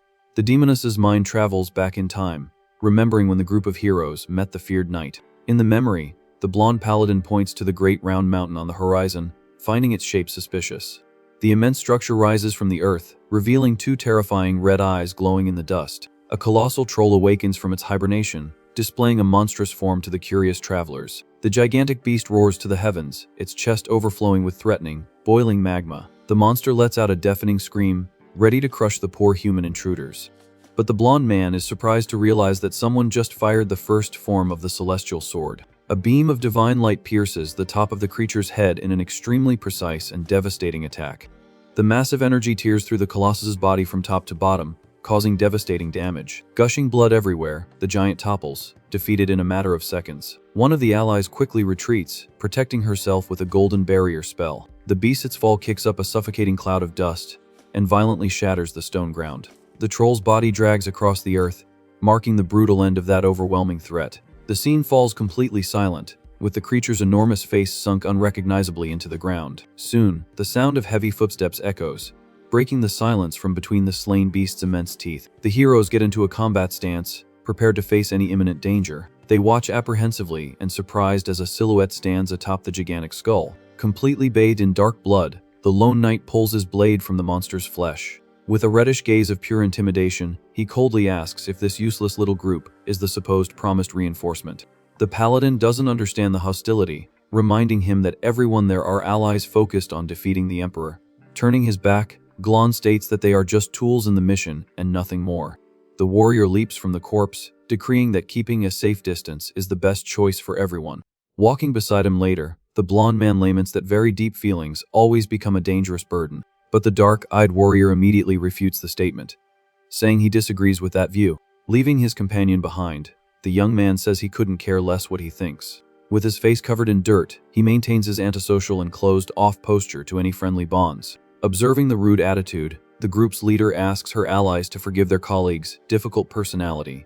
The blonde man resignedly states that the chances of building a good relationship with the warrior in the future are null. Back in the present in the ruins, the purple-haired woman cries with emotion, recognizing her friend. She tearfully dispels her deadly weapons, unable to contain the tremendous shock of the revelation. With a soft and sincere smile, the protagonist silently confirms his own identity. In a desperate leap, the old teammate throws herself into his arms, celebrating this lucky break. The tight, nostalgic hug seals the unlikely reunion amidst all the fortress's destruction. Confused by the tears, the young man questions why she's crying so much, a departure from the tough demeanor she used to have. Resting her face on his shoulder, the friend confesses she thought she'd never see an ally again in her life. Shaken by the guilt of his failure, Glan laments that if he had been stronger in the past, things would be different. Suddenly, two subordinate demons burst through the door, desperate to know what happened to their boss. However, the minions freeze, catching the unusual scene of the two warriors embracing in the dark.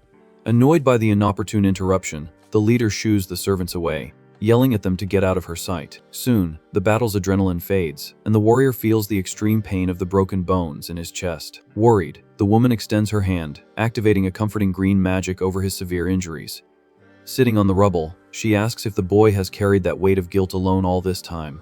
But Glan quickly cuts the drama short, amicably warning that he doesn't want to hear that old, annoying advice. During the treatment, she whimpers, explaining she used to wear huge armor because she was very fearful and hated pain. Eating by the fire, the hero discovers that his friend was also reincarnated 2 years ago and managed to find their sister Feya. Intrigued by the confusing past, the knight deduces that his hulking colleague ended up changing gender in this new chance. Calmly eating a pie, she replies amused that she was always born in a woman's body. The former armor user displays a genuinely proud smile of her own femininity. The shock of the obvious answer is so great that the protagonist chokes on his food, coughing hard. Completely speechless and breaking into a cold sweat, he freezes, staring at his friend with the face of someone who's been had. Observing his absolute astonishment, the woman is indignant to discover that the boy thought she was a man all this time. The hero puts his hand to his forehead, remembering the giant suit that hid her figure in the old days. Sighing in frustration, he asks if anyone else knew, and she jokes that his ignorance was the source of many laughs. Faya questions why he didn't tell her sooner. The hero retorts, asking why she didn't ask, thinking his friend already knew everything. Trying to process it all, Glan asks to confirm again if this isn't a joke. His friend denies it, reminding him that Faya used to call her Big Sister. Changing the subject, the leader observes the sleeping little Sulla and asks whose child she is. The warrior explains she is Alexis's granddaughter, resting from her hard work. Just then, the woman approaches a wooden barrel and notices some small, rustic carvings stored there with great care. Counting the little figures one by one, she realizes one piece is missing to complete the old group of heroes. A pang of sadness hits the demoness as she perfectly understands the meaning of that absence in the carvings. Facing the young man, she asks with a heavy tone why he hates himself so much after everything that happened. Without avoiding the subject, the knight replies that it's the only way to remember he needs to do better in the future. With a determined look, he makes a silent promise that this time he will annihilate evil and protect everyone. Amused by this heroic pose, his friend lets out a loud laugh, telling him to stop trying to make her laugh. She firmly touches the boy's chest, doubting he can carry such a huge burden all by himself. With a confident smile, the woman assures him he can count on her help when it's time to beat up their enemies. The two old war companions bump fists in a nostalgic greeting, sealing their new alliance. Shaking hands firmly, they reaffirm the unbreakable friendship that survived even after their passing. The scene returns to calm in the makeshift cave as the little girl continues to sleep soundly next to the small wooden sculptures. The three carved figures rest silently on top of the barrel, symbolizing the union that has just been reborn among the heroes. Sitting on the mountainside, Glan deduces that his friend spent the last 2 years controlling the demons while secretly taking out the strongest newcomers. The leader confirms she did it to prevent them from becoming a greater threat, as the current second generation king is cruel and has abandoned his rule. Completely changing the subject, she mentions there's a small, strange detail that has been bothering her mind recently. Worried, the woman confesses that she sometimes feels her own thoughts being distorted by the killer instincts of her new demonic body. The protagonist understands the situation perfectly, revealing that the dark nature of that race has also messed with his head quite a bit. Curious about the statement, the former teammate asks what exactly has changed in his personality. Maintaining his usual cold and serious expression, the knight claims he has become much calmer and gentler. He adds that he now has far fewer creative ideas for destroying enemies, which makes his friend break out in a classic anime sweat drop. The conversation is interrupted by little Sola, who wakes up curious, wanting to know who the giant lady sitting there is. Charmed by the child's cuteness, the leader excitedly pinches her cheeks, complimenting her adorable little face. Formally introducing the two, the hero reveals that the woman is actually the mage Faya, reincarnated into the body of a powerful demon. Without waiting for an explanation, the woman picks up Sola and tells the young man to pack their things so they can move to a much safer and more spacious basement. A short time later, the trio descends the dark stairs, arriving at the boss's secret hideout beneath the destroyed fortress. Observing the wall covered in notes, the hero praises the vast amount of information she managed to gather over the last 2 years.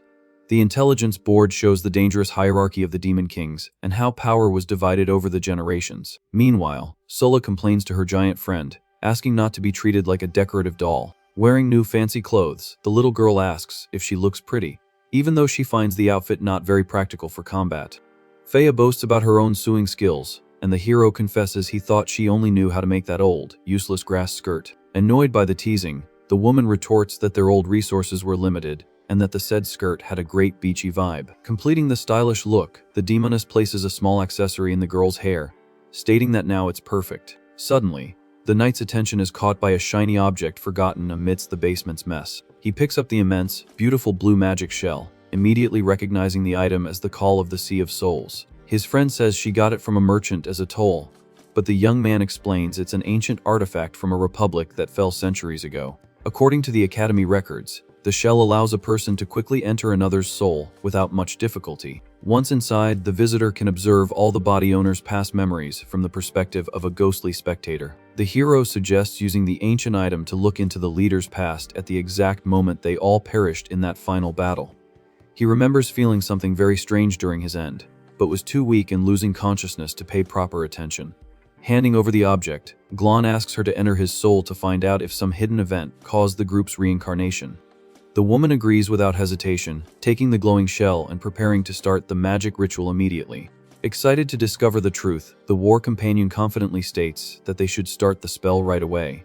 She pokes the boy's chest with the tip of the magic shell, but absolutely nothing happens, leaving them both looking foolish in the basement. Examining the artifact up close, the protagonist notices the other half is broken and warns that the piece needs to be whole to work. Somewhat embarrassed, the leader explains that a group of bandits recently looted her supplies, and the other half must be with the gang in the middle of nowhere. Staring at his friend with disappointment, the young man throws it in her face that he tried to teach her stealth techniques in the past. To no avail. He criticizes her terrible assassination attempts, stating that anyone minimally observant would notice those clumsy movements.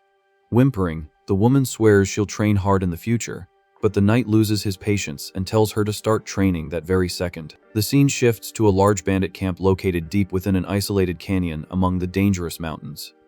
Sitting around a fire, the criminals drink and celebrate the abundance of food stolen from neighboring lands that have stopped hunting humans. Nearby, some monsters guard a tied-up female prisoner while grumbling that any crumb of human meat is a profit. The gang's boss hugs the hostage, planning to gather forces until they can return to no man's land and take out the so-called evil dragon. The lackeys arrive carrying 2 heavy boxes of stolen supplies, warning that the material is locked and they'll need tools. The large wooden crates are left on the camp floor, waiting for the right moment to be brutally broken open by the gang. No one there has the slightest idea of the great, silent danger that has just been transported directly into the criminal's base. Squeezed into a tiny space, the knight praises the infiltration plan, but his friend asks him to stop using disgusting metaphors about flies. Thoughtfully, the protagonist suggests attacking everyone at once, but the leader warns that the number of enemies makes it difficult to annihilate them all without leaving a trace. The woman fears that some minion might take advantage of the chaos of the battle to flee with the other half of the valuable magical soul artifact. Listening to the conversation outside the box, they hear the bandits praising the human ballistas for trying to take down the powerful evil dragon. Suddenly, a huge, heavy lackey sits right on top of the box while suggesting using the humans as bait to attract the monster.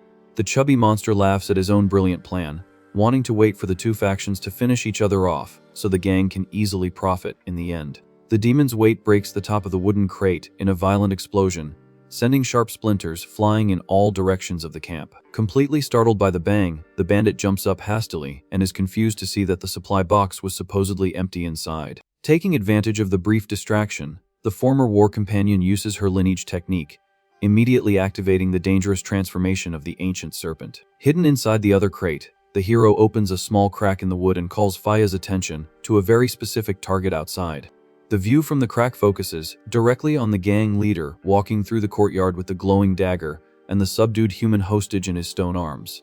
The boss tells his minions that he's taking a quick trip to the Yuanshan black market to trade the useless merchandise for real weapons. A subordinate shoots down the idea, warning that he heard recent rumors about some tough guy who mercilessly wiped out that entire black market. Suddenly, the bandit leader feels an extremely murderous and dangerous aura forming in the shadows, demanding to know who is hiding there. Visually confirming the target, the protagonist decrees the start of the attack, telling his teammate to crush the rest of the bandits as she pleases. Without hesitating for a single second, Faya bursts from the box, shattering the wood, and lands a brutal punch that destroys the chubby monster's face. Grabbing the bandit by the collar, Faya roars furiously because the minion stole all the good food and left her eating nothing but greens all day. Completely annoyed with the situation, the demoness states that this makes her very angry and prepares a brutal punch. In a matter of seconds, the leader annihilates the surrounding criminals and remains standing in the middle of the destroyed camp.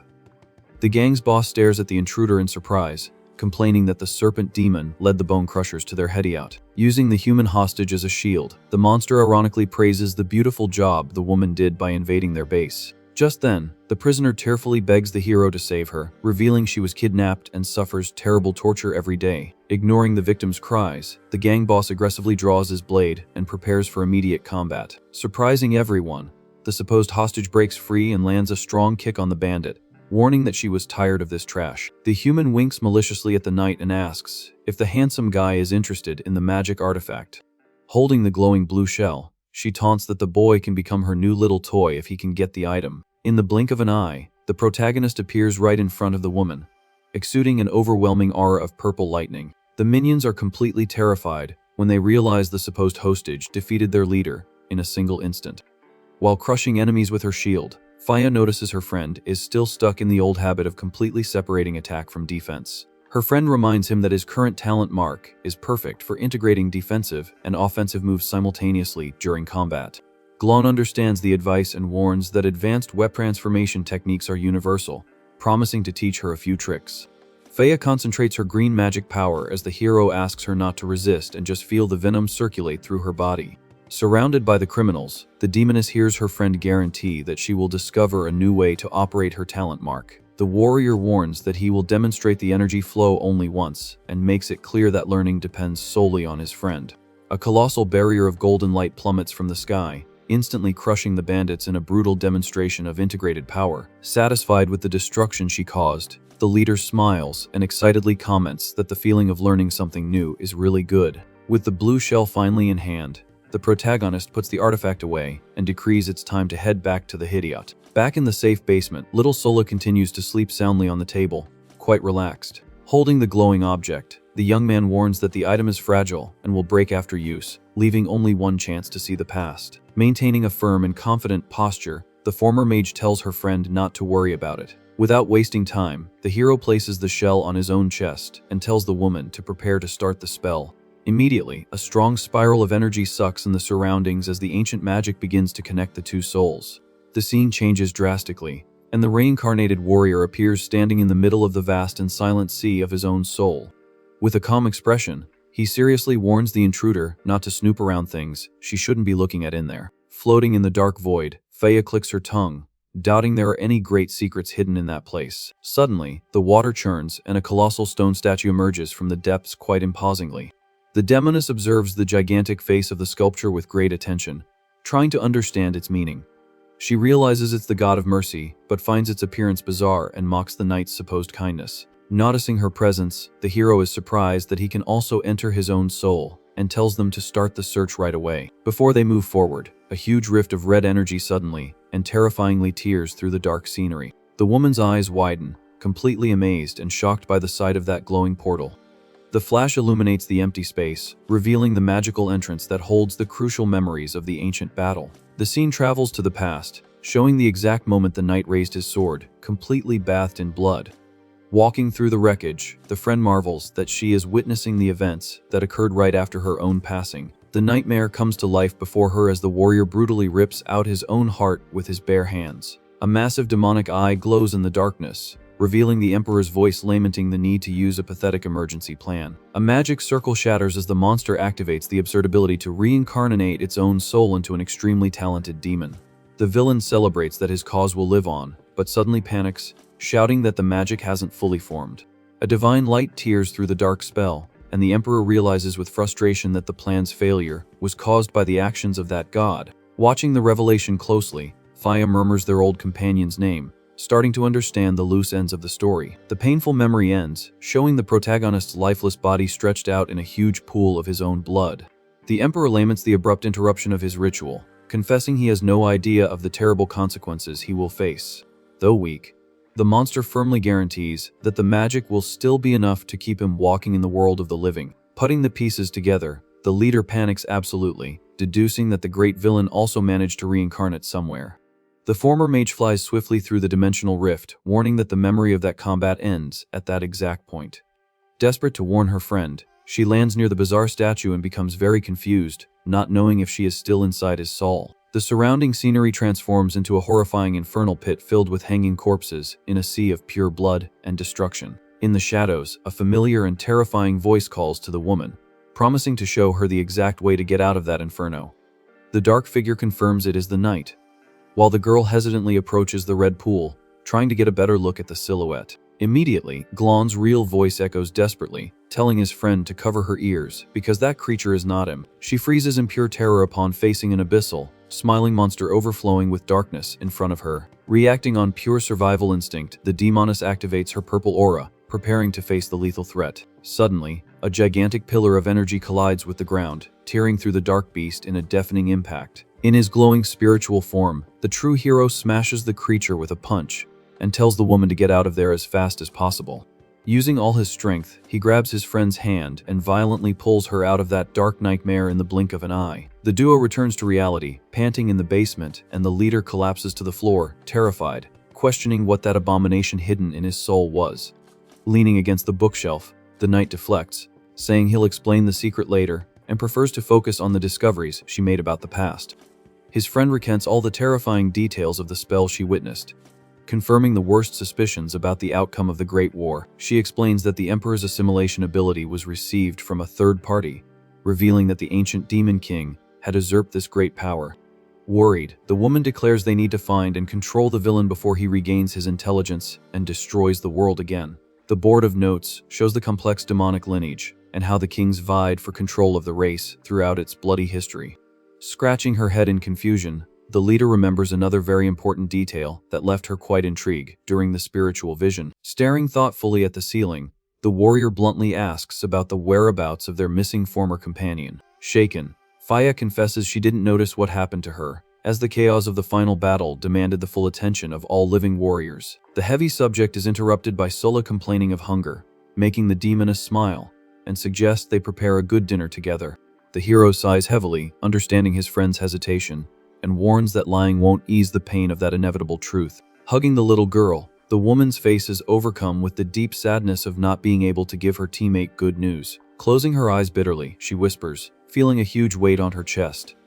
Not knowing how to reveal the tragic fate of their friend, Glan's mind travels to another sunny memory, focusing on two happy soldiers showing off large fish caught in a quiet river. In the nostalgic scene, the guards chat animatedly near the fire while enjoying a small moment of peace amidst the chaos of war. Suddenly, the hulking figure in heavy armor intercepts the duo, telling them not to advance, while one of the young men asks confusedly for the reason. The conversation continues calmly by the fire, with the leader complaining that the hero can't read the room, while he jokes that's why his ex-wife asked for a divorce. Just then, the protagonist notices a detail on his friend's face and asks how the number that used to be on her left eye just disappeared. Faya calmly explains that every time she takes someone out against her will, a grim count appears on her face. Staring at the starry sky, the mage reveals that the mark only disappears when she can feel true happiness again.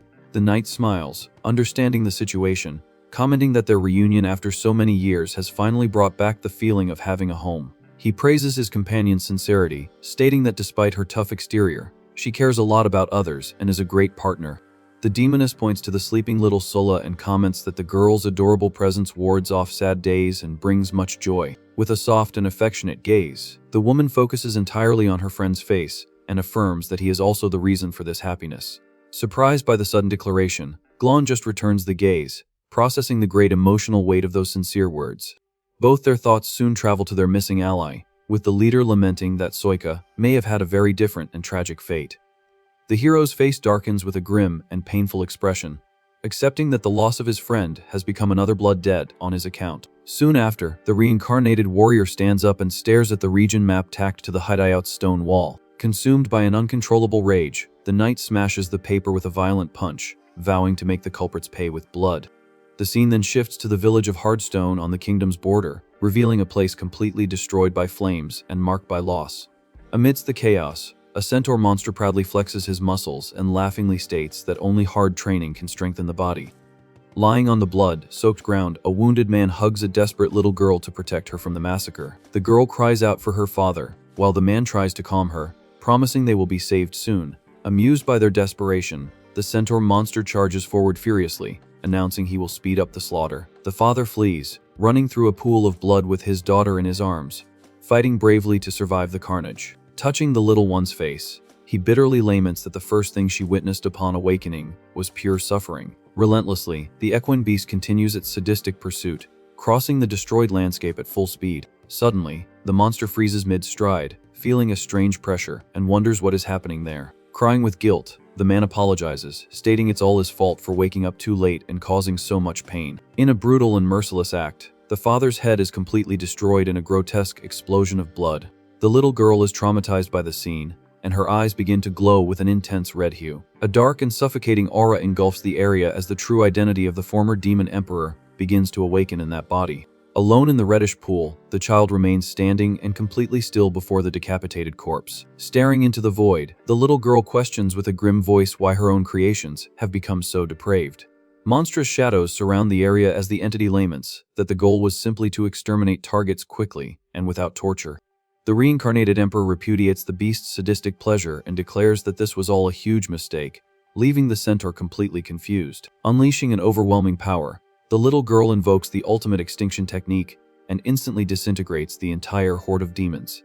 The scene is reduced to a gigantic smoking crater as the entity reflects that it did not expect this outcome from the battle 5 years ago. With a gaze filled with malice, the villain whispers that the reincarnated hero has become someone truly unforgettable. Memories of the warrior's relentless fury surface, recalling the dark inner voice the knight carried deep within his soul. A flash from the past shows the fallen ally lamenting that it was too late to reveal her own feelings. Walking through the destruction, the emperor ironically concludes that they could have been great friends if there had been more understanding. Meanwhile, a desperate warrior runs toward the village, blaming herself for arriving too late to stop the demonic beasts. Arriving at the blood-soaked crater, the woman finally finds the little girl, alone and standing in the middle of that inferno. In tears, the mother hugs her daughter tightly and begs for forgiveness, crying for not being able to arrive sooner to save them. Drowning in her own pain, the woman continues to apologize endlessly while holding the child in a protective embrace. Over the mother's shoulder, the villain in the girl's body coldly observes the scene, calculating that the people of this world continue to suffer endlessly. The warrior lifts her face, stained with tears and blood, firmly gripping the hilt of her sword with great anguish. Wasting no time, the woman flees, running through the wreckage with her daughter on her back, away from that danger zone. Left behind, the father's decapitated body rests on the stone ground next to a forgotten blade in the dark pool. Hiding her true diabolical nature, the little girl concludes in thought that her great cause of purification can no longer be postponed. Back at the hideout, the protagonist and the leader discuss the complete lack of clues about the new reincarnation of the emperor's whereabouts. Thoughtfully, the warrior suggests that the current demon queen of silent demise, known as Fenling, might have the answers. His friend reveals she maintains contact with her, stating that the queen detests her own race and uses a power capable of perfectly detecting lies. Assessing the situation cautiously, Glan agrees that this unusual ally is the only gateway to obtaining useful information. Suddenly, the hero's dark instincts question if he's really going to trust demons again, warning him not to forget his real goal. Consumed by a momentary murderous aura, the knight silently vows that his hatred will only end when the entire race is exterminated. Noticing her partner's empty gaze, the mage snaps her fingers in front of him, asking why he's just spacing out. To quickly regain focus, the boy deflects, saying it was nothing and he just got distracted for a moment. The pair walks along a plain at night, with the demoness praising the flat terrain while the hero asks for her plan. Feya bites her own hand to use blood for a spell, announcing she will summon the feared vampire knight to deliver the message to the humans. Scared, little Sola questions if vampires aren't just legends, and the leader confirms she has also only heard rumors about the creature's extreme cruelty. The spilled blood activates a gigantic and complex red magic circle that illuminates the entire dark plane. The summon takes a while to respond, and the protagonist ironically comments that their ally must be rusty from not being called for a long time. Yawning from fatigue, the little girl says she needs to save energy and asks to be woken up only when the creature finally shows up. Very scared, the girl shrinks her shoulders, wondering if the summoned monster will be like the terrifying bats from horror stories. A sinister noise echoes through the silent forest, making little Sola break into a cold sweat and go on high alert. Staring at the flock of bats crossing the night sky, the little girl tries to calm herself, saying it's just her own fear talking. Suddenly, a colossal blade, bathed in fresh blood, appears inches from the girl's face in a brutal manner. Caught completely off guard by the deadly threat, the young blacksmith lets out a deafening scream of pure, absolute terror. In tears, the child runs desperately towards the hero, stammering and begging for him to save her from the imminent danger. The dust settles, revealing a gigantic, armored abomination raising its heavy weapon in the illuminated night. Annoyed by the creature's attitude, the mountain leader warns the monster that she didn't summon him to scare others. The warrior steps forward, emanating a huge dark aura, and tells the so-called vampire to stop messing around and take the situation seriously. Facing the pair with a menacing voice, the creature notes that the only person capable of using that summoning spell perished long ago. With the weapon pointed directly at them, the monster demands to know how the young man learned the advanced technique of dead blood. Feya prepares her magic while the knight assesses that the beast doesn't have the posture of an ally and concludes the big guy is very annoyed with them. Bathed in an aggressive energy, the vampire threatens the two, demanding a voluntary confession before he has to rip the answers out of them by force. Without showing the slightest bit of fear, Glan scoffs at the threat, saying the creature's rhetoric would get a good grade in school. However, the hero's face hardens, and he states with total contempt that the monster has no decency and has become a huge disappointment. Hearing that sermon with an incredibly familiar tone, the immense armored creature freezes in place, recognizing its old master instantly. Maintaining his imposing posture, the hero warns with a dark gaze that student Velen is still failing his class. The immense armored creature freezes on the spot, completely shocked as it connects the dots. The monster's helmet dissolves, revealing the emotional face of the young man who soon recognizes his old teacher, Glan. The young man's mind travels to the past, remembering when he studied in a huge and luxurious academic castle. In the memory, the young white-haired student was being forcefully restrained while begging them not to burn his hand. The coward attacking him was Mulder, a cruel and spoiled hare who taunts, asking the reason for that desperate plea. Crying in pain on the floor, Velen explains that his mother would be very sad to see such a terrible injury. Feigning compassion, the aggressor comments that normal mothers do worry about their children and suffer seeing them hurt. However, Mulder's expression changes, and he furiously yells that he couldn't care less about the boy's family's suffering. Without the slightest bit of mercy, the bully decides to make things worse and announces he's now going to burn the classmate's other hand too. A violent sound echoes through the place as a brutal impact hits the table before the injury could be inflicted. Glan suddenly appears in the classroom, smashing the aggressor's face against the table with one hand while holding a sharp blade in the other. With a murderous gaze, the teacher coldly warns that next time, he'll have the parents collect the kid's remains with a shovel. The spoiled hare tries to break free, cursing the master as useless, finding it absurd to be treated that way by an honorary professor. The response comes in the blink of an eye, with the bully and his minions being brutally thrown out of the castle window without a second thought. After solving the problem, the knight just turns his back and walks through the corridors, ignoring all the commotion. Desperate to speak with his savior, the student reaches out and asks the professor to wait a moment. But the man continues walking through the crowd of students in the hallway as the young man insists, calling out to him. Seeing that the hero wasn't going to stop, the young man accepts the distance. With a relieved smile and tear-filled eyes, Velen thanks him from the bottom of his heart for the help. Time passes at the academy, and some students are shocked to see the enormous auditorium completely packed. Through the window, they comment that the professor is a true maniacal demon hunter who rarely has time for practical classes. The room was crammed with aspiring heroes who would do anything to hear the combat advice of that legendary warrior. Outside, gossip spreads among the students, admiring the number of important princes who came to watch the class. They laugh, remembering that the 8th prince tried to steal another student's seat and ended up being thrown out by Professor Glan himself. Far away, Velen walks through the garden, feeling useless and wondering what he could offer to repay his master. Suddenly, the boy gets a huge fright as he is violently grabbed. Magic vines trap the young man in the air, and the spoiled hare appears, warning that this is an isolated area where no one will hear his screams. The bully offers to spare the boy's life if he lures Glan into an ambush, but Velen curses him with all his might without hesitation. Annoyed by the immediate refusal, the aggressor's face hardens, and he admits he didn't expect this trash to be so stubborn.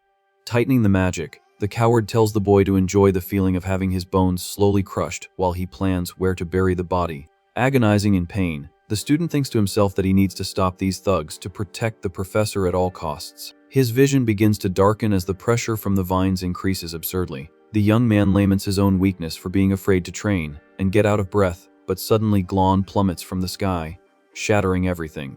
Easily cutting the bonds, the knight holds the young man by the collar, praising his stubbornness in not yielding to blackmail. Coughing heavily, Velen panics, warning about the trap and fearfully asking where the aggressors went. Maintaining his usual calm, the warrior points up and calmly says the trio is already on their way down. Soon after, the 3 bandits plummet from the clouds, screaming in total panic towards the ground. The impact is brutal, smashing the bullies against the earth and raising a huge cloud of dust and destruction. Bathed in blood and shocked, the student hears the master joke that now the guy's parents will really need a shovel to collect them. The professor tells the boy to go to class and encourages the use of his dark talent, advising him to turn that fear into the enemy's worst nightmare. With that memory concluded, the young man bowed in deep gratitude in a sunny field, sealing his eternal loyalty to his great savior. After that, the young man even offered to bake a fruit pie for the knight as a way of thanking him for the advice. Back in the present at the ruins, the former student vows to leave immediately to warn the nations about the danger of the emperor trying to steal 2 specific bodies. Confused by the talk, Faya asks who they are talking about and soon learns the targets are humanity's greatest pillars of strength. The first target is the great king of Ainea, known as the powerful restorer of humanity. The second on the list is the Supreme Warrior, who leads the Northern Alliance with unshakable strength. The former student laments that the second warrior has retired, but concludes it's normal for the professor to be so interested in the only man who defeated him in direct combat. Ending the chat, the reincarnated knight tells the young man to leave with urgency before the villain gains too much time to act. With his enormous red wings spread, Velen accepts the important mission and leaps into the skies at an absurd speed. The old ally cuts through the dark night like a true comet of blood, disappearing over the horizon. Waving excitedly, the mage celebrates that they can now look for the Emperor's reincarnation peacefully without worrying about internal threats. The next day, the pair walks along a dirt road while planning to get good horses and ceramic pots for the long journey. Exuding pure evil, Glan declares he will rip off the Emperor's arms, eyes and tongue and stuff him inside a clay jar to avoid danger. The bizarre plan includes eternally healing him just enough to live like a worm, making his friend thankful he's not the story's great villain. Meanwhile, at the cavalry camp, two soldiers gossip about a rookie who tied in a fight against the Bone Crusher's boss. A brute scoffs at the draw and laughingly guarantees he would easily take out the leader to claim the throne if he had the chance. The gossip immediately ends when the soldiers panic, warning that the scary rookie has just arrived. Trying to maintain his composure, the bully gets off his horse, claiming he's not just any trash, and charges, thinking he'll beat the boy. In the blink of an eye, the monster ends up thrown to the ground and breaks into a cold sweat. Wondering if there's still time to beg for his life, the protagonist smashes the guy's head against the stone wall without the slightest bit of mercy, and without breaking a sweat. Using the defeated body as a step, the hero calmly climbs onto the horse's back. Just then, a commotion starts in the camp, and the guards tell everyone to make way for the arrival of Lord Desert Tooth. The scrawny vice chief announces loudly that the great mountain leader will be absent for a long time. Eating an apple, the pale demon tells the lackeys to prepare supplies because he wants to throw a surprise farewell party for the boss. Observing the pathetic scene, the knight concludes that this noisy bootlicker will end up exposing Feya's movements if left unchecked. Nearby, some monsters gossip, complaining that the leader is a useless wimp, and they only bow down because the boss protects the coward. The lord overhears the conversation and punishes the gossiping soldier, demoting him to a messenger forbidden from touching weapons from now on. Analyzing it further, Glan understands that keeping a fearful insect in military command is a great, cheap strategy to stall enemy troops. Feya sneaks up and agrees with the young man, stating that throwing such a grand party goes against the policy of conserving resources. Hearing the criticism from two random servants, the vice chief spits out a piece of fruit, offended, and asks if they want to teach him his job. With a scary smile, the lord demands reverence and claims to be benevolent enough to give the disrespectful brats a second chance. Maintaining his typical icy demeanor, the reincarnated warrior listens as the pale creature demands he kneel to be forgiven immediately. Feigning concern, the vice chief asks them to wait a moment, claiming the ground is too hard and the boy might hurt his forehead when bowing. To humiliate the newcomer, he orders a minion to throw a shovelful of horse manure right in front of the hero with a sadistic smile on his face. The pale monster furiously screams, demanding the boy kneel at that very moment. Amused by the situation, the other lackeys comment that they're about to watch a great show. Completely annoyed, the lord approaches Feya and threatens to tell the boss everything if she doesn't bow. He warns that the leader's fury could finish her in an instant, but offers to beg for mercy on her behalf. The demon then touches the hero's shoulder and scoffs, asking if he's gone mute from fear. Arrogantly, the beast claims he'll help him wake up properly and tells him to lie on the ground. Wasting no time, an incredibly fast and heavy kick rips through the air toward the aggressor. The brutal impact sends the pale lord flying, catching him completely by surprise in front of everyone. Falling face first on the ground, the coward eats dust while the minions are shocked by the bizarre scene. Feya assumes her imposing form as the mountain leader and coldly questions what the vice chief is doing there. Still on the ground, the lackey points at the boy, demanding the brat be severely punished for disobeying orders. His voice overflowing with hatred, the monster screams at the hero, warning that his life is now over. Immediately, the boss's heavy boot strikes the subordinate's face with great force, forcing him to kneel. Humiliated in the dirt, the demon begs for an explanation while Glan just watches in silence. Bathed in a huge, threatening aura, the woman warns that if she hears one more peep, he can start preparing his own coffin. The leader decrees that from now on, the lackey can only stand up when the boy is completely out of sight. Glan says there was no need for such exaggeration, while the guards whisper that the newcomer must be a powerful big shot. Bleeding in the dirt, the vice chief panics, realizing he offended the wrong person and ruined his future in the army. Soon, the pair of friends prepare to leave on horseback, using the excuse of properly managing the neighboring territories. The knight comments that the Queen of Silent Demise hates the Emperor, believing she will help if they explain the situation. Faya agrees with the idea, stating that for now, it's the only viable option to avoid drawing attention. Riding towards the sunset, the two heroes continue their journey discreetly toward the great demonic court. That same night, the scene shifts to the imposing capital of the Eternal Court, shining among the clouds far away. Inside the dark tower, a serene voice celebrates that the demonic race has finally completed the first step of the Great Reform. The imposing Demon King Shu explains that killing tools cannot rule the world, as emotions are the foundation of civilization. Gathered at a huge round table, he proposes the next step, citing that important humans are treated as gods after their passing. The colossal king in golden armor immediately supports the bold decision without a second thought. With a grim and dark aura, the Lord of Cruelty coldly states that he also has no objection to the established plan. Displaying his large, thorny horns, the King of Desolation agrees, saying his opinion doesn't matter anyway. However, the Queen of Silent Demis asks with boredom why they called her there, just to be the wet blanket of the meeting. Trying to calm everyone down, Shu warns that he understands the Queen's position and won't force her to cut ties with the past. Maintaining a very diplomatic tone, the white-haired lord argues about the urgency of the world reformation process. Completely out of patience for that speech, Fenling stands up from the table and excuses herself to leave the room. The woman walks out alone through the huge door while the leader just sighs and tells the meeting to proceed normally. Time passes, and the horses gallop at high speed, kicking up a lot of dust on the dry dirt road. The protagonist and the leader cross an extremely dangerous path on the edge of a giant cliff in no man's land. Focused on their great mission, they advance through the canyons without stopping to rest, heading toward unknown territory.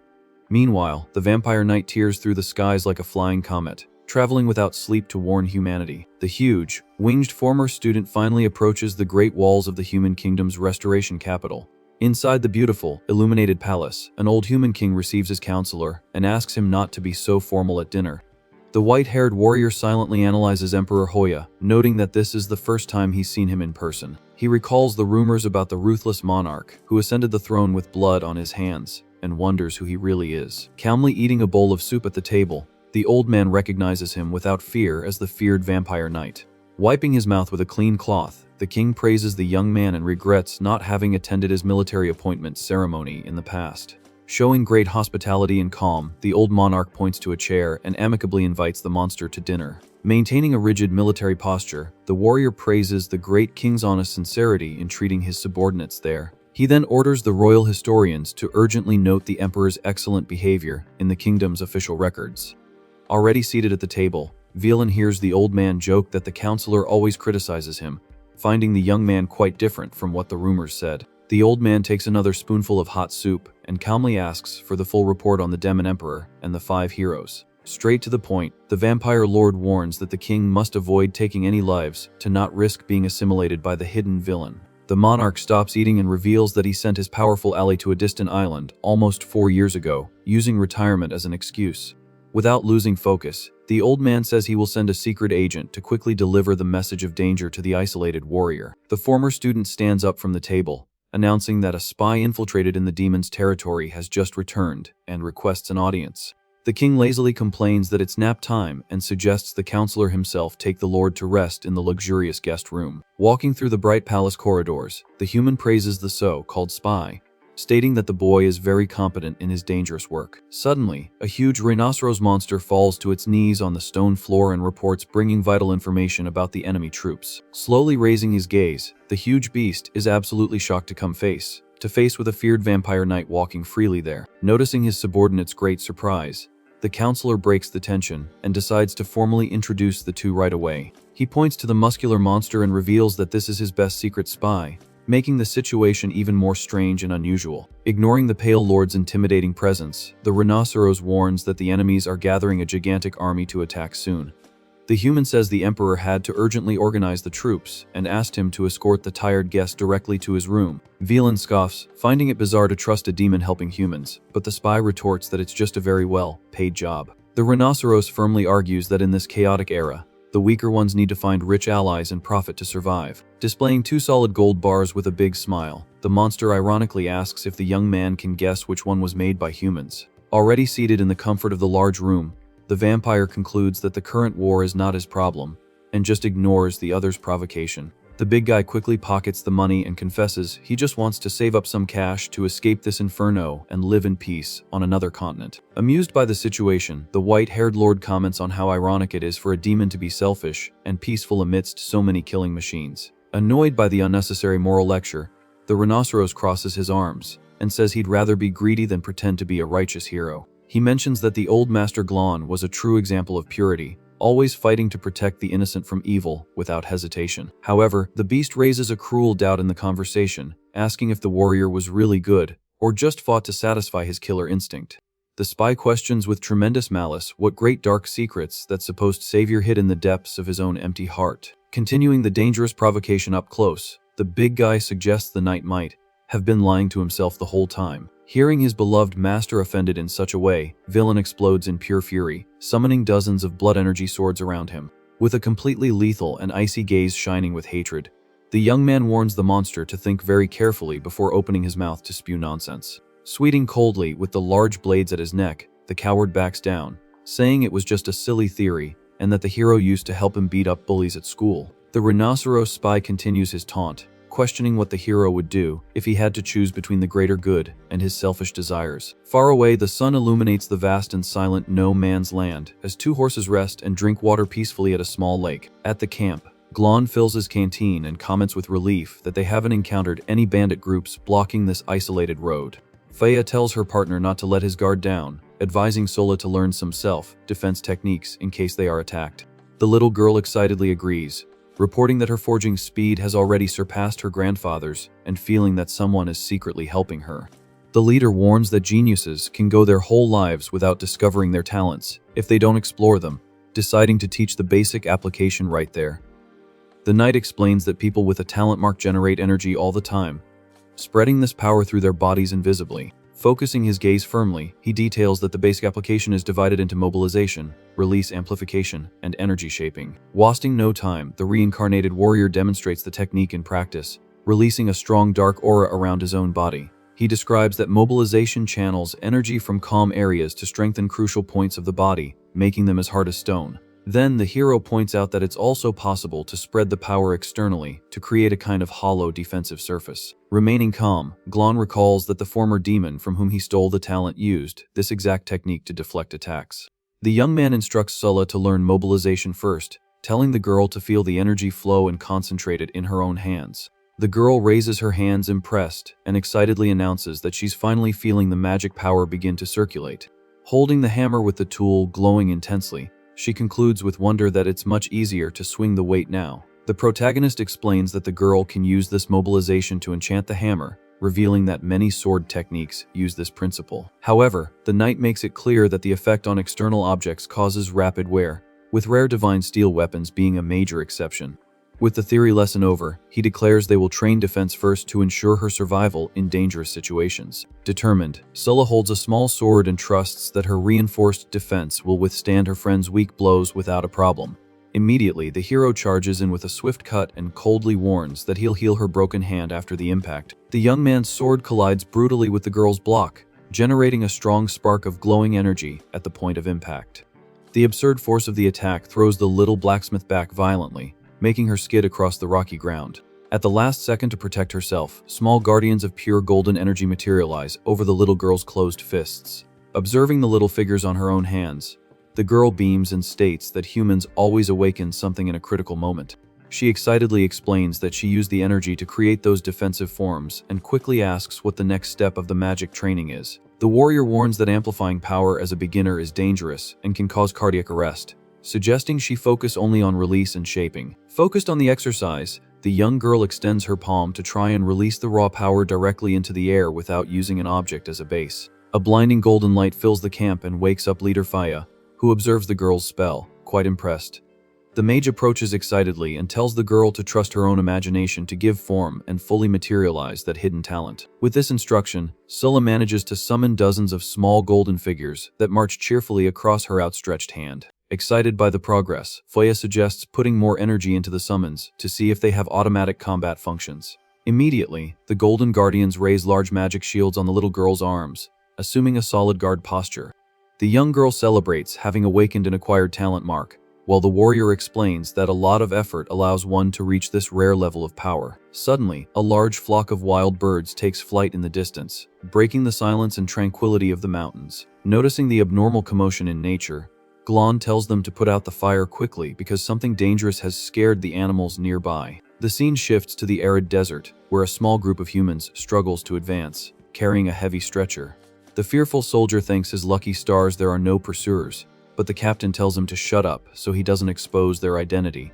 With torn clothes, they transport a green-haired warrior who is completely unconscious and very gravely injured. Hiding behind the rocks, the two heroes observe the group and find it strange that these humans would dare to invade demonic territory. From her familiar face, the knight recognizes the unconscious woman as Yvette, the 9th princess of the human kingdom of Ainea. He remembers the woman is extremely ambitious in the political scene, but doesn't understand how a strong warrior ended up so badly hurt. Exhausted by the extreme heat, the soldiers decide to stop and rest while a black viper stealthily approaches a package. The captain curses in frustration, complaining that his family spent a fortune for him to participate in this failed operation. He desperately drinks the rest of the water from his canteen, lamenting the fact that the mission went completely wrong and reduced them to fugitives. Nearby, the snake slithers on the hot sand and sniffs a blood-soaked leather package containing a severed demonic arm. Observing the limb lying on the sand, the warrior and the leader immediately conclude that the knights are carrying something extremely dangerous. The mage asks if her friend intends to use the arm of that big demon to force a new and powerful evolution in his own body. In the hero's mind, the dark tentacles writhe violently around a dark aura, desiring to devour the macabre piece of flesh. Meanwhile, the soldier whimpers, begging for forgiveness for being a useless scout and failing to prevent the princess's serious injuries. The captain slaps his colleague and tells him to stop the drama, stating that the real mistake was that the privileged information completely failed. Outraged, the recruit retorts that it's not his fault if the informant's exclusive contact provided incorrect data about the enemy. Out of patience for more excuses, the commander abruptly pulls the stretcher's rope and orders the package with the arm to be brought closer. Taking the lead of the grueling march, he turns his back on the team and resumes the walk through the scorching desert.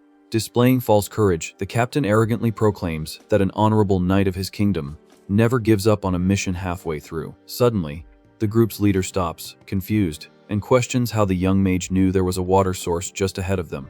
Before receiving any answer, a loud cough draws everyone's attention to the stretcher on the dry dirt ground. The fearful soldier panics upon seeing the situation rapidly worsening and screams the princess's name in pure terror. The woman expels a large amount of blood from her mouth, agonizing from the deep and lethal wounds in her weakened body. Desperate, the captain orders the little girl to use the healing spell of the god of mercy immediately to try and save the noblewoman. In tears, the little mage tries to activate the healing light in her hands but cries, saying she spent all her energy in the last battle. Noticing the approach, the fearful soldier quickly draws his crossbow and points the weapon, trembling in terror, at the mysterious intruders.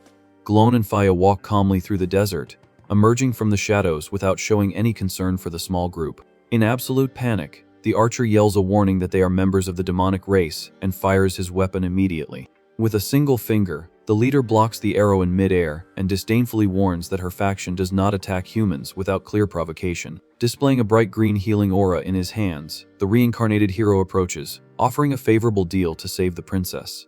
The knight demands all information about the situation of that severed arm in exchange for the healing magic needed to save her life. Seeing that the noblewoman doesn't have much time left, the captain gives in to desperation and accepts the enemy's proposed terms. Immediately, the protagonist crouches near the stretcher and concentrates his powerful recovery energy on the unconscious woman's injuries. The princess coughs violently, expelling a large jet of blood and venom as her body reacts aggressively to the strong magical treatment.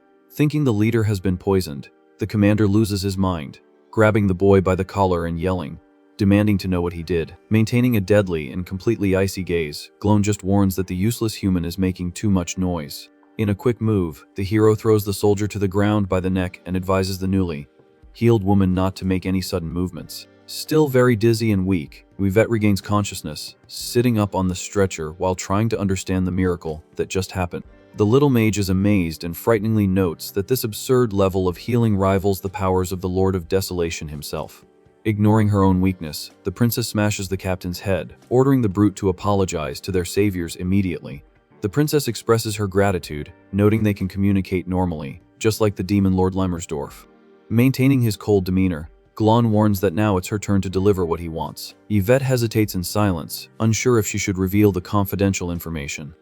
The protagonist reminds her that their companion Lilo promised she would talk, guaranteeing to help with the payment if the price is fair. Visibly uncomfortable, the woman finally reveals that the matter is about that severed arm. The knight quickly cuts her off, warning that this is completely impossible. Impatient, he suggests she let her own subordinate explain the situation. The soldier steps forward, warning that the demoness cannot know this, as it is a matter of extreme importance to humanity. Just then, the hero approaches the princess, offering anything else in exchange. A strong green light envelopes the woman's body as the healing magic continues to work on her. Displaying an intimidating aura, Glan demands to know the location of Galong's arm, or she will watch her subordinate perish from poison.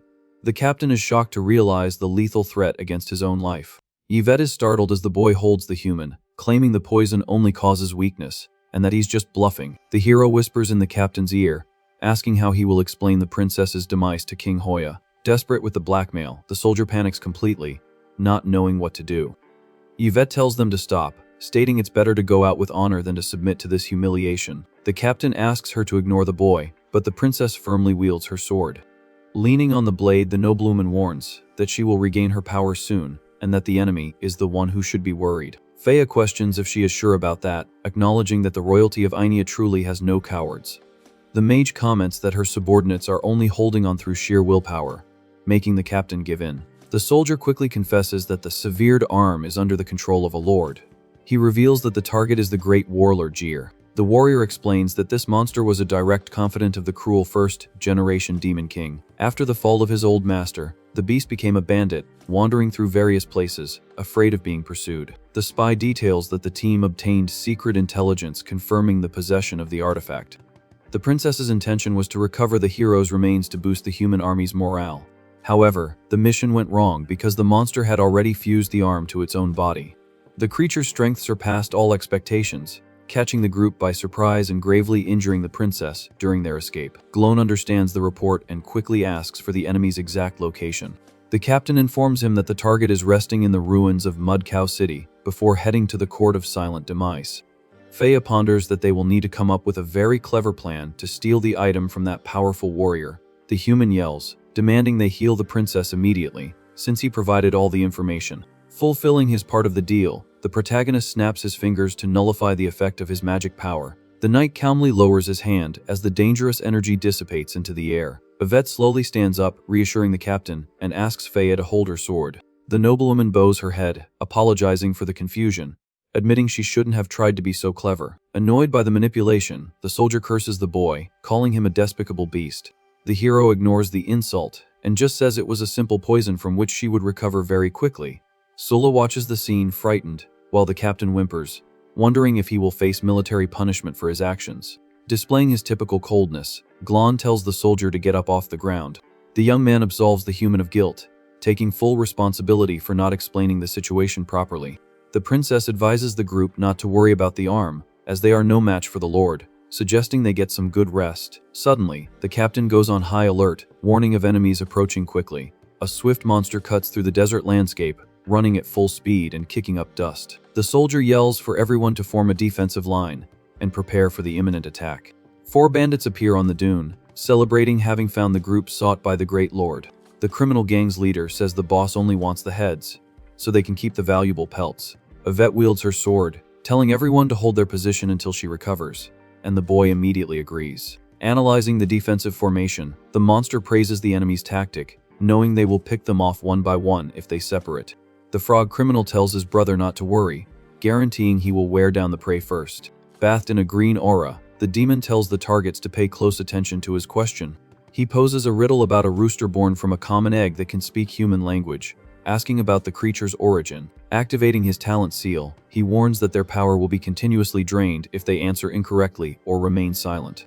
The humans panic, feeling their energy slowly disappearing, terrified of meeting their end this way. The captain doesn't think twice and fires his crossbow, stating he will destroy the monster's main body right away. The princess tries to stop the rash attack, but the bandit easily dodges the arrow, mocking the soldier's slowness. The gang leader praises the lackey's performance and orders a full-scale attack on the weakened group. The monsters charge with full fury, ready to tear the targets apart in a brutal assault. The reincarnated hero analyzes the situation from afar with a dark and very focused gaze.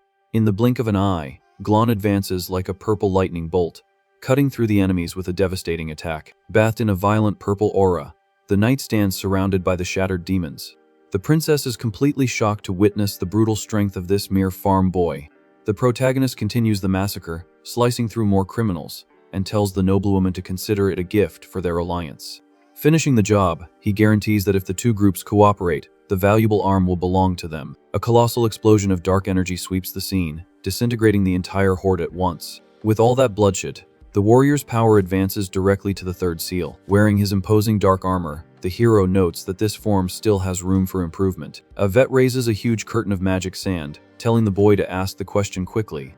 Behind the barrier, the frog demon repeats the riddle about the four bone brothers, waiting for the correct answer. The countdown continues as the young man walks toward the enemy with absolute calm. Without flinching, Glan coldly states that the name of the fourth brother is Fourth Bone. The bandit scoffs, calling his opponent dumb and revealing that the correct answer was Pinky Finger. Seizing the distraction, the hero activates his thermal eye ability to track the target with precision. In an explosive leap, he unleashes the thunder technique, advancing like a relentless lightning bolt against the monster. The purple blade cuts through the air in a lethal impact, instantly decapitating the riddle frog with no chance for defense. The princess laments that they are lost. The captain refuses to accept the end, whimpering about the money he hasn't spent. Just then, Yvette announces she can still use her talent seal. Faya tells the princess to rest a bit and immediately unleashes her own combat form. Summoning her celestial body talent seal, the leader assumes a gigantic stone form. The enemy just scoffs, asking who the ant in front of him is. Wasting no time, the mage delivers a brutal blow, smashing the bandits to the ground with her colossal strength. Glan warns that enemies are approaching, attracted by the noise. He reminds her of what he taught: if a target seems useful, she should use that advantage without a second thought. Far away, the enemy troop panics at the sight of the giant, and the commander orders all units to fire quickly.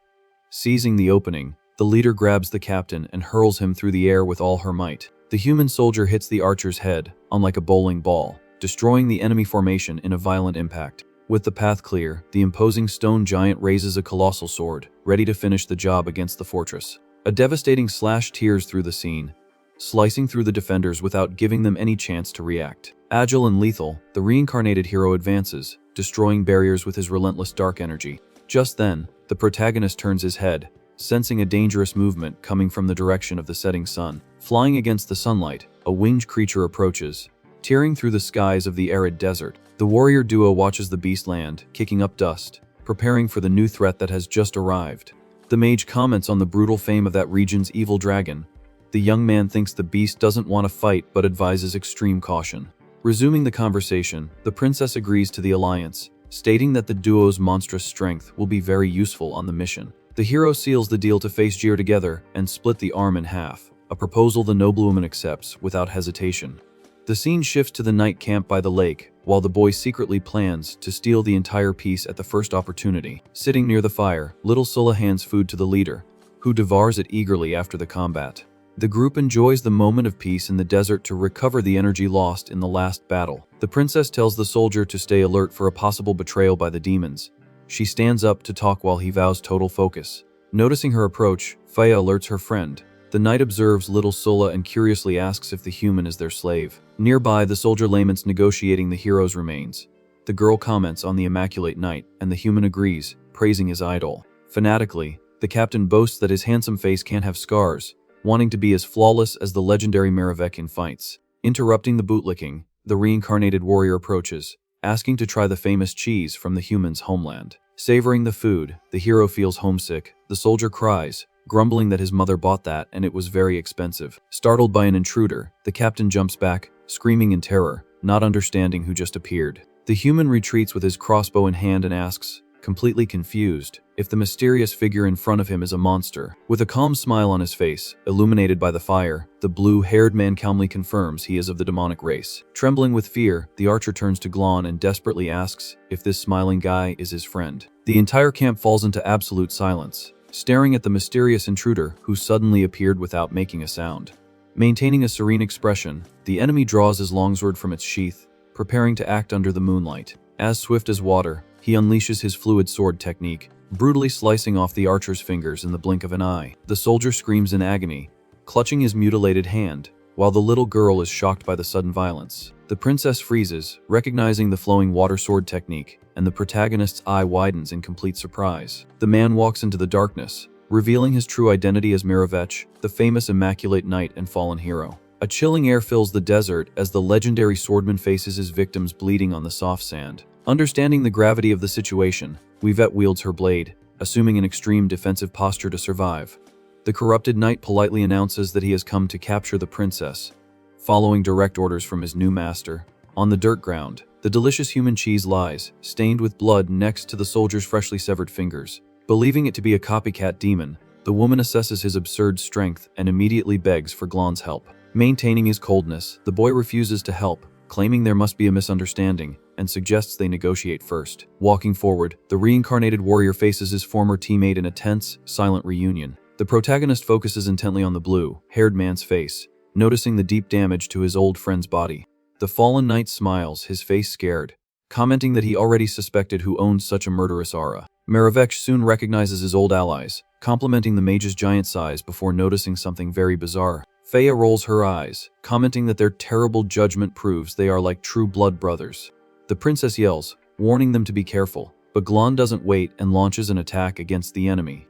The impact occurs and the swordsman blocks the charge, believing the boy faked the conversation just to attack him by surprise. Summoning the seal of the night dragon's soul, the blue-haired monster complains, wanting only to complete his mission in peace. The hero counters the magic aggressively, telling the fallen knight not to get in his way under any circumstances. During the brutal exchange of blows, Miravech blames the boy for the scars on his face and his miserable condition. Overflowing with frustration, the former idol finds his Kamaculata, fame pathetic as he displays the marks of defeat on his face. Completely enraged and yelling loudly, he holds his war companion responsible for all the misfortune in his life. Summoning her massive shield, Feya intervenes in the fight, telling her crazed friend to calm down immediately.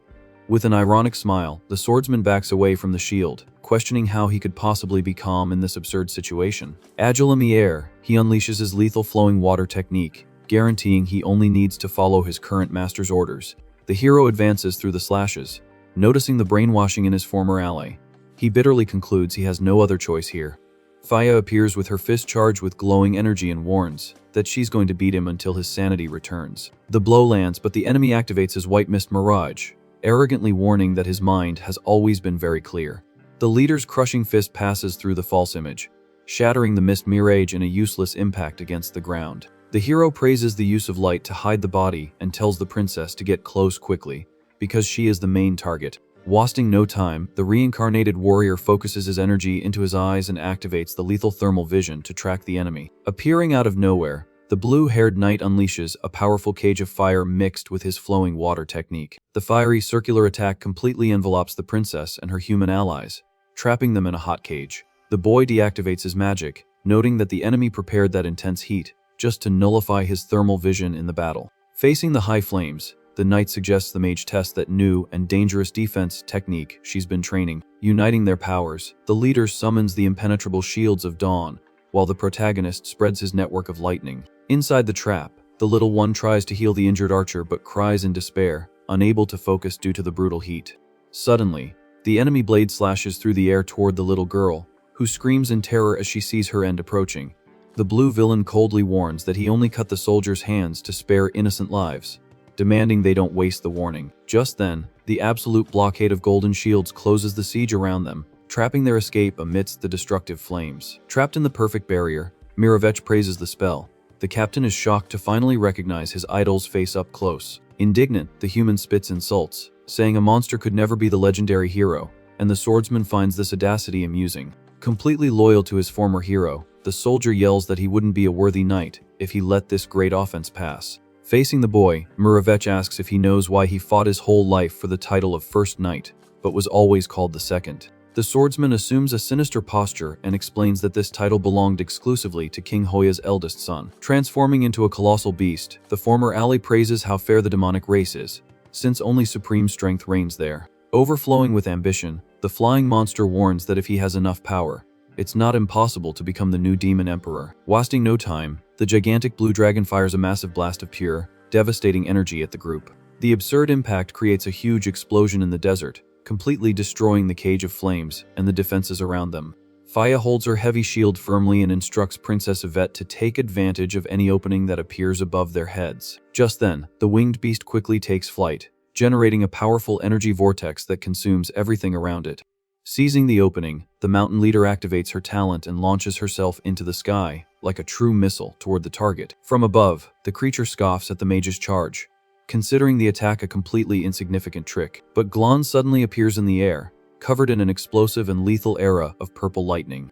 The hero lands a brutal blow that knocks the dragon down, making the monster complain indignantly for being outmatched like that. Far away, a mysterious old man watches the scene from the top of the cliff, noting that capturing the princess is no easy task. On the ground, Faya finds the enemy's quick escape strange. The protagonist coldly deduces that his former partner was just acting.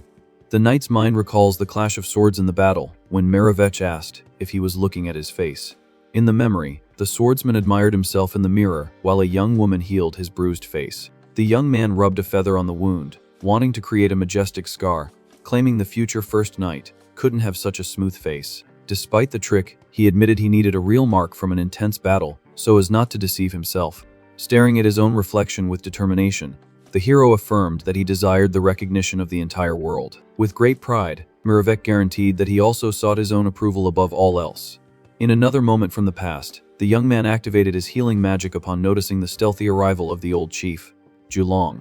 The mysterious lord asked in confusion why the young man hadn't mentioned he was gravely injured. Upon noticing his healed face, the swordsman fell into pure despair, whimpering about having lost his beautiful war scar.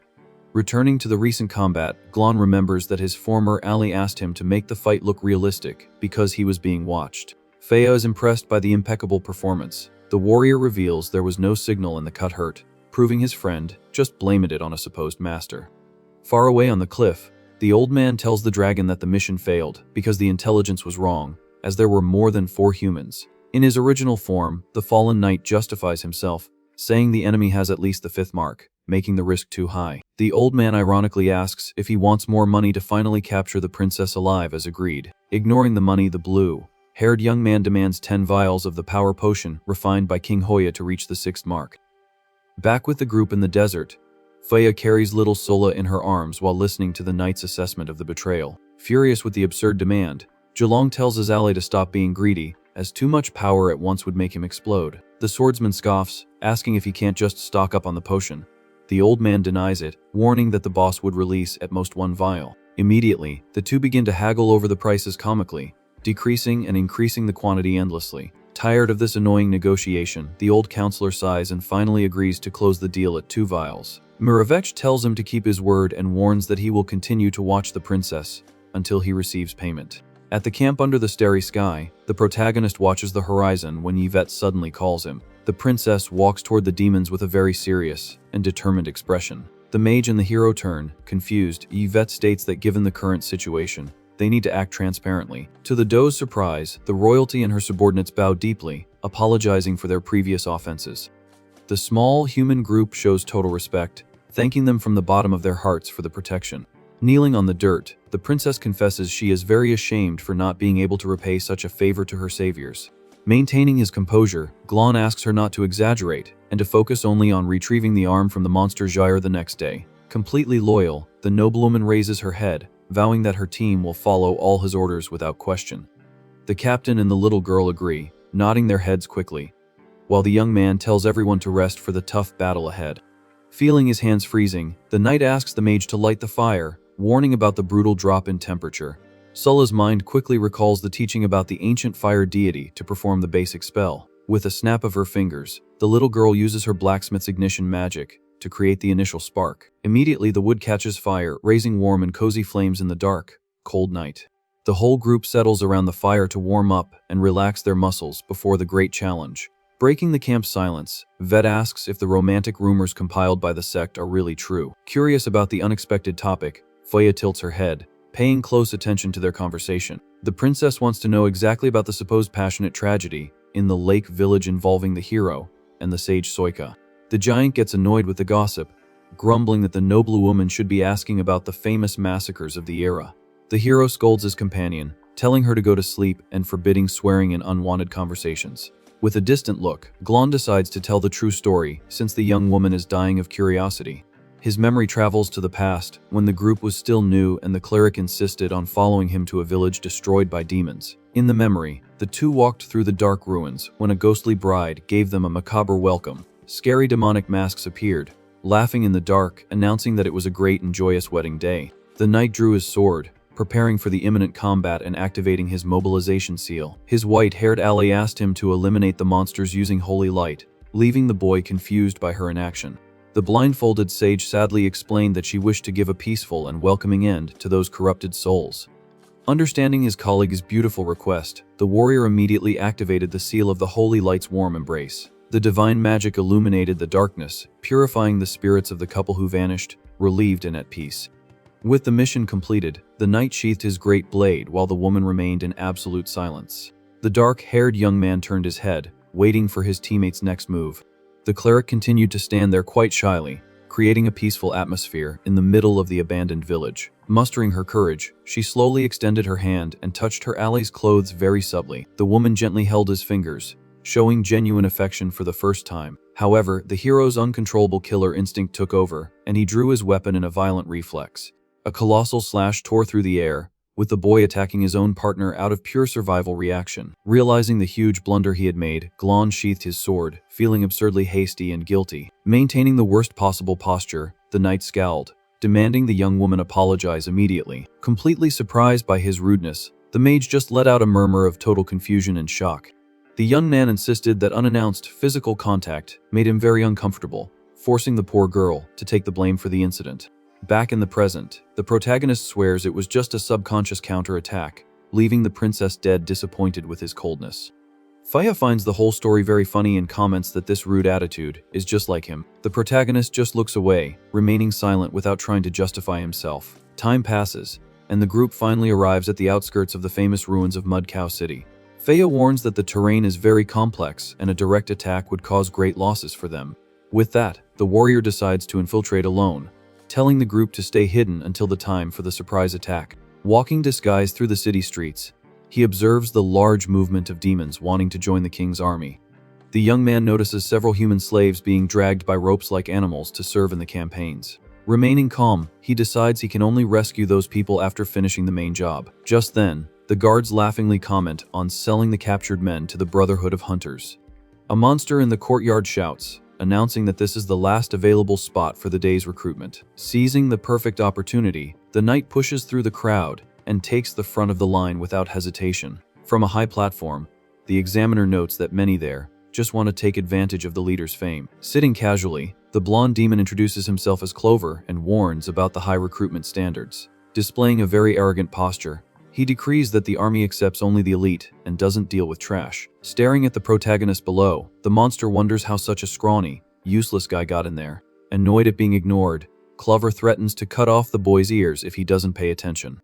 The examiner gets up from his chair, telling everyone to shut up, frustrated with the rookie's lack of composure. He orders them to come up one by one to test the power level of their talent marks on that magic device. Explaining the rules, the demon emphasizes that the seal's power is just a visual reference and doesn't define total strength. Calling the hero, he tells the young man to place his hand on the sphere, promising to judge his strength very fairly. Amused, the blonde man tells the newcomer not to be afraid of being eliminated right away. The sphere glows, revealing only the first electric seal, and the warrior calmly asks if he's qualified. Before the answer, a mysterious voice echoes through the place, calling the examiner weak and cowardly. The direct insult transforms the blonde man's expression into a purely threatening and hateful glare. Completely furious, he tells all the useless rookies to get lost so they don't waste his time. In a brutal and sudden attack, the beast smashes a demon's chest against the wall, splattering blood everywhere. Revealing a macabre face, the examiner coldly questions what the meaning of a life of trash like that is. The minion's destroyed body falls heavily onto the stone floor, creating a terrifying scene for the recruits. Suddenly, a bizarre and disgusting mass of distorted bodies appears, being dragged across the courtyard floor. The protagonist just observes this gigantic abomination, completely confused by what has just appeared. Regaining his composure, the blonde man explains that the abomination is just the great king's new concubine, kept in the next room. Immediately, a guard orders the soldiers to take the creature back carefully so as not to damage it. Straining hard, the group of minions drags the enormous ball of flesh through the dark fortress corridors. The bizarre, multi-faced creature cries and moans in pain as it is mercilessly pulled by the thick ropes. Witnessing such cruelty, the reincarnated warrior's face hardens, consumed by a cold feeling. The pile of human bodies writhes in agony, revealing the terrible fate of the victims of that place. He watches the scene from afar, memorizing every detail of that suffering to collect the debt at the right time. Paying no mind to the incident, Clover sits down again and tells the recruitment test line to continue. The next recruit hesitates and asks to go to the bathroom first, claiming a stomach ache might interfere with the test. Taking advantage of the delay, Glan quickly cuts the line and says he's also in a big hurry. Standing in front of the sphere, the hero asks to confirm if the army only accepts extremely strong or relentless people. Behind him, the other candidates whisper that the boy must be making up excuses to try and sneak away. The examiner loses his patience and confirms the rule, telling the rookie to shut up and take the test already. With a dark look, the protagonist ignores the order and directly questions if the blonde man considers himself strong enough. Feeling insulted by the insolence, Clover asks if the brat thinks a third, sealed demon isn't qualified. Revealing his macabre form again, the monster guarantees that if the boy is just stalling, his end will be painful. Immediately, a violent explosion of purple lightning erupts, crushing the examiner with overwhelming force. Caught completely off guard by the impact, the blonde man's eyes widen, unable to process what hit him. Maintaining his typical coldness, the knight raises the intensely glowing magic sphere in the palm of his hand. The oppressive energy overloads the testing device, shattering the glass into thousands of sparkling pieces. The shards fall to the stone floor, followed by a dense silence that takes over the entire recruitment courtyard. The other candidates are completely paralyzed, trembling in terror at the brutal display of power. Wiping the blood from his face, the hero praises the test and calmly asks the guards if his result was approved. Sweating coldly and stammering, the fortress guard hastily agrees and says he is extremely qualified. Without looking back, the protagonist turns and calmly walks toward the rookie's resting tent. A few hours before this massacre, a small and mysterious red scroll had been delivered in secret. A spy explained that the item possessed real-time replication magic, allowing direct communication with Geelong. The boy used the magic item immediately, sending a message confirming he had already infiltrated the city. Far away in a hidden cave, the leader and the group anxiously awaited the next step of the risky plan. Excited, the lackey read Geelong's reply on the scroll, telling the hero to prepare to act soon. The girls watched the spy's movements with great attention and concern in the darkness of the hideout. Back in the present at the tent, the warrior calmly puts away the communication item after finishing reading the orders. Suddenly, a brute enters the area, calling for the talented recruit and announcing that the king has summoned him personally. Acting with extreme speed, the knight hides the red scroll using a silent trick before leaving. A smaller lackey questions if the scary rookie has been searched, but the brute confesses he didn't have the guts. Wanting to show he's on top of things, the giant guard orders the hero to stand up immediately for a full-body search. Maintaining his cold posture, Glan unhesitatingly opens his clothes and allows the inspection without showing any nervousness. The muscular demon carefully pats down the young man's arms and body, searching for any hidden weapons. Satisfied with the search, the guard grumbles that he found absolutely no suspicious items on the boy. With security confirmed, the beast says the king wishes to see him alone and begins to lead the way through the corridors. A quick flashback reveals that, 1 minute before the search, the hero cut his own arm to hide the scroll. Using his powerful green healing magic, he sealed the wound perfectly, concealing the magic object under his own skin.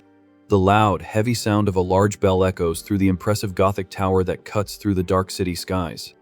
Arriving at the Great Hall, the brute announces the recruit's presence, and the leader immediately tells the lackey to fall back. Confirming the order, the guard withdraws, leaving the reincarnated warrior to advance alone to face the powerful target. Staring at the villain from afar, the protagonist realizes with disgust that this is how his old arm is being used. The scene reveals a huge and beautiful hall, illuminated by stained glass, where a calm melody echoes through the solitary environment. Sitting in the shadows, the imposing demon King Jir plays the instrument, completely focused on the music. One of the hands tickling the ivories clearly belongs to a human, exposing the stolen limb of the former hero. The other gray, monstrous hand keeps perfect rhythm, creating a bizarre contrast during the melody. Stopping his playing, the villain rests the human arm on the piano and finally announces he has noticed the recruit's arrival. Displaying a macabre face, Jir explains that he always plays the piano to try and suppress his immense urge to destroy. The monster stands up and walks calmly, telling the boy to relax because this is just a simple interview. Approaching the young man, the towering king asks if the newcomer has any questions about his army. Maintaining his usual coldness, Glan replies that he only wants to know why such a powerful leader would try to hold back his killer instincts. The Lord laments being constantly contradicted, confessing he makes a great effort to be a peaceful demon. Unfazed, the hero points out that their race is born to vanquish, making it impossible to act against that basic nature. The beast bares its sharp teeth in the darkness, agreeing that this lethal instinct was planted by the Emperor himself. Changing the subject, Jir extends his hand and asks if the boy had heard that piano piece before. The reincarnated knight maintains an indifferent gaze and simply states he knows absolutely nothing about human music. In the blink of an eye, the leader throws a brutal punch, but the protagonist quickly blocks the violent impact. Grabbing the boy by the collar, Jir calls him a liar, revealing he noticed his frustration when he missed a note. With a threatening, glowing gaze, the creature demands a recruit answer a question with complete honesty. The monster tightens his grip on the hero's clothes and questions if his great bloodlust is pure demonic nature or just passion. Even with a bruised face, Glan flashes a confident smile and unhesitatingly replies that it's half and half. Satisfied with the boy's firmness, the king releases the recruit, concluding that his pulse didn't lie. The villain scoffs at the situation, finding it pathetic for a slave to give in to instincts, instead of seeking true freedom. Overflowing with arrogance, the beast states that developing a passion for being a simple doormat is utterly ridiculous. Seizing the opening, the knight retorts, asking if the leader doesn't need exactly an obedient lackey to do the dirty work. Surprised by the audacity, the big guy questions what the newcomer is really after by allying with him like this. The hero holds a cold, completely focused gaze on the monstrous leader in the dark room. Glan states that only by the king's side will he have the great chance to satisfy his urge to vanquish.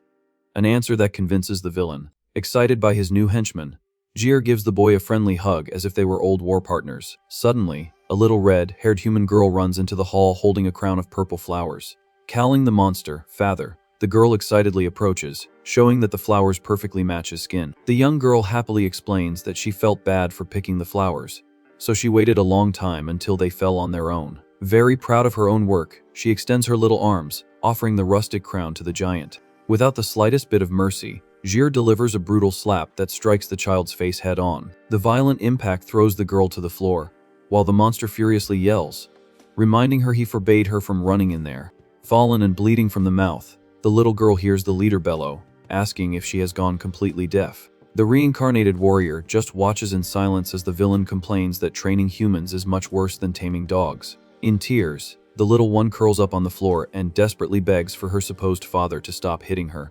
Ignoring her frightened cries, the towering king violently grabs her by the neck, wanting to make another clear warning. Lifting the choking hostage into the air, he decrees with pure cruelty that she is strictly forbidden from calling him father. Displaying his true, terrifying face, the beast throws it in the child's face that she is nothing but a filthy slave. Suddenly, a desperate guard bursts into the hall, warning that the famous evil dragon is approaching from the east. The monster immediately releases the girl, finding it the perfect moment to deal with the winged intruder's ill intentions. Coughing on the floor to catch her breath, the little one hears the cold order to return to the dark basement alone. The king tells the lackey he is very satisfied with the newcomer and orders him to take him back to the military camp. Following his superior's orders, the protagonist calmly follows the brute out of the fortress. Before leaving, the young man stops on the way and watches with sorrow as the poor little girl walks away with her head down. Far away in the heights, the former knight in dragon form grumbles, searching the terrain for the human princess. Atop the bell tower, Jir patiently awaits the approach of the dangerous winged creature. Wasting no time, the immense demon king takes a running start and leaps violently toward the skies. The dragon notices the aggressive approach, sensing a massive energy fluctuation rising swiftly from the city. A colossal explosion of power accompanies Jir's leap as he advances, ready to tear the flying threat to shreds. Reacting quickly, the intruder fires a massive and destructive blast of blue energy directly at the aggressor.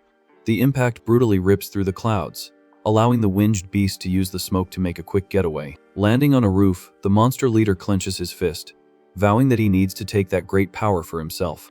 A guard soon arrives, praising the king's strength for scaring off the dragon, and Jir orders them to double the watch. Hidden in the shadows of the wall, the hero summons his magic snakes and admits the place's security is very well done. Nearby, one of the patrol guards lifts his boot, complaining that he just stepped on some sharp thorns. The wound carries a faint poisonous magic energy, so subtle that the dumb beasts don't even notice the boy's tracking.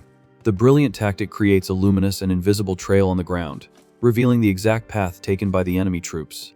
With this, the protagonist maps out the entire city's rigid surveillance route in the blink of an eye. Analyzing the glowing map, the young man decides to watch the patrols for a few more days to plan a perfect fatal attack. Suddenly, The reincarnated knight notices the small purple flower dropped on the ground and decides to pick up the fragile object. Trapped in the dark, damp basement, the little girl hears a noise and looks up, asking who is at the door. The hero uses his shadow tentacles to return the flowers through the bars, saying he thought she might need them. Utterly euphoric with the surprise, the young girl runs toward the bars with a big smile on her bruised face. The girl confesses she thought the king hated the crown because the weaving was ugly, while Glan notices the cell isn't even locked. Handing over the plant, the warrior questions why a human child would call a terrible demon father like that. Displaying pure innocence, she guarantees the monster is the best person she has ever met and heard that only parents take such good care of someone.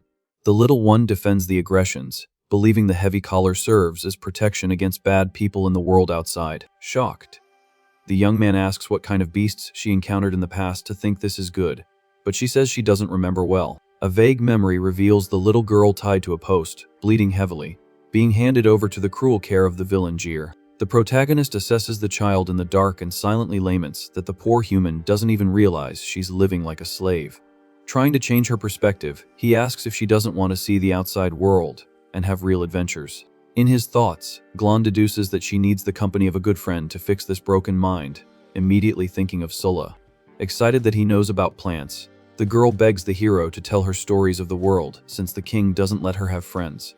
Walking down the corridor, the protagonist reflects that the most urgent task at the moment is to uncover Jir's past without wasting time. Excited in her cell, the little human says goodbye and asks him to come back to play when he has free time. Sitting on the floor, she notices the loose cord and grumbles in fear that her supposed father will be very angry when he sees it. Trying to avoid any trouble, the little girl hurries and ties the small bow very tightly with her own hands. With that, the heavy collar rests on her neck while the flower cord is perfectly arranged. Far away, Glan leaps from the cliff, remembering that the princess escaped right near this dangerous territory. Landing on the dirt ground, the warrior meets the old Gelong, who agrees to negotiate directly with the local lord. Complaining about the boring job, the elderly counselor unleashes his dark energy and activates his talent seal to hide in the shadows. Meanwhile, an elegant glass is filled with a fine red wine in the comfort of the fortress.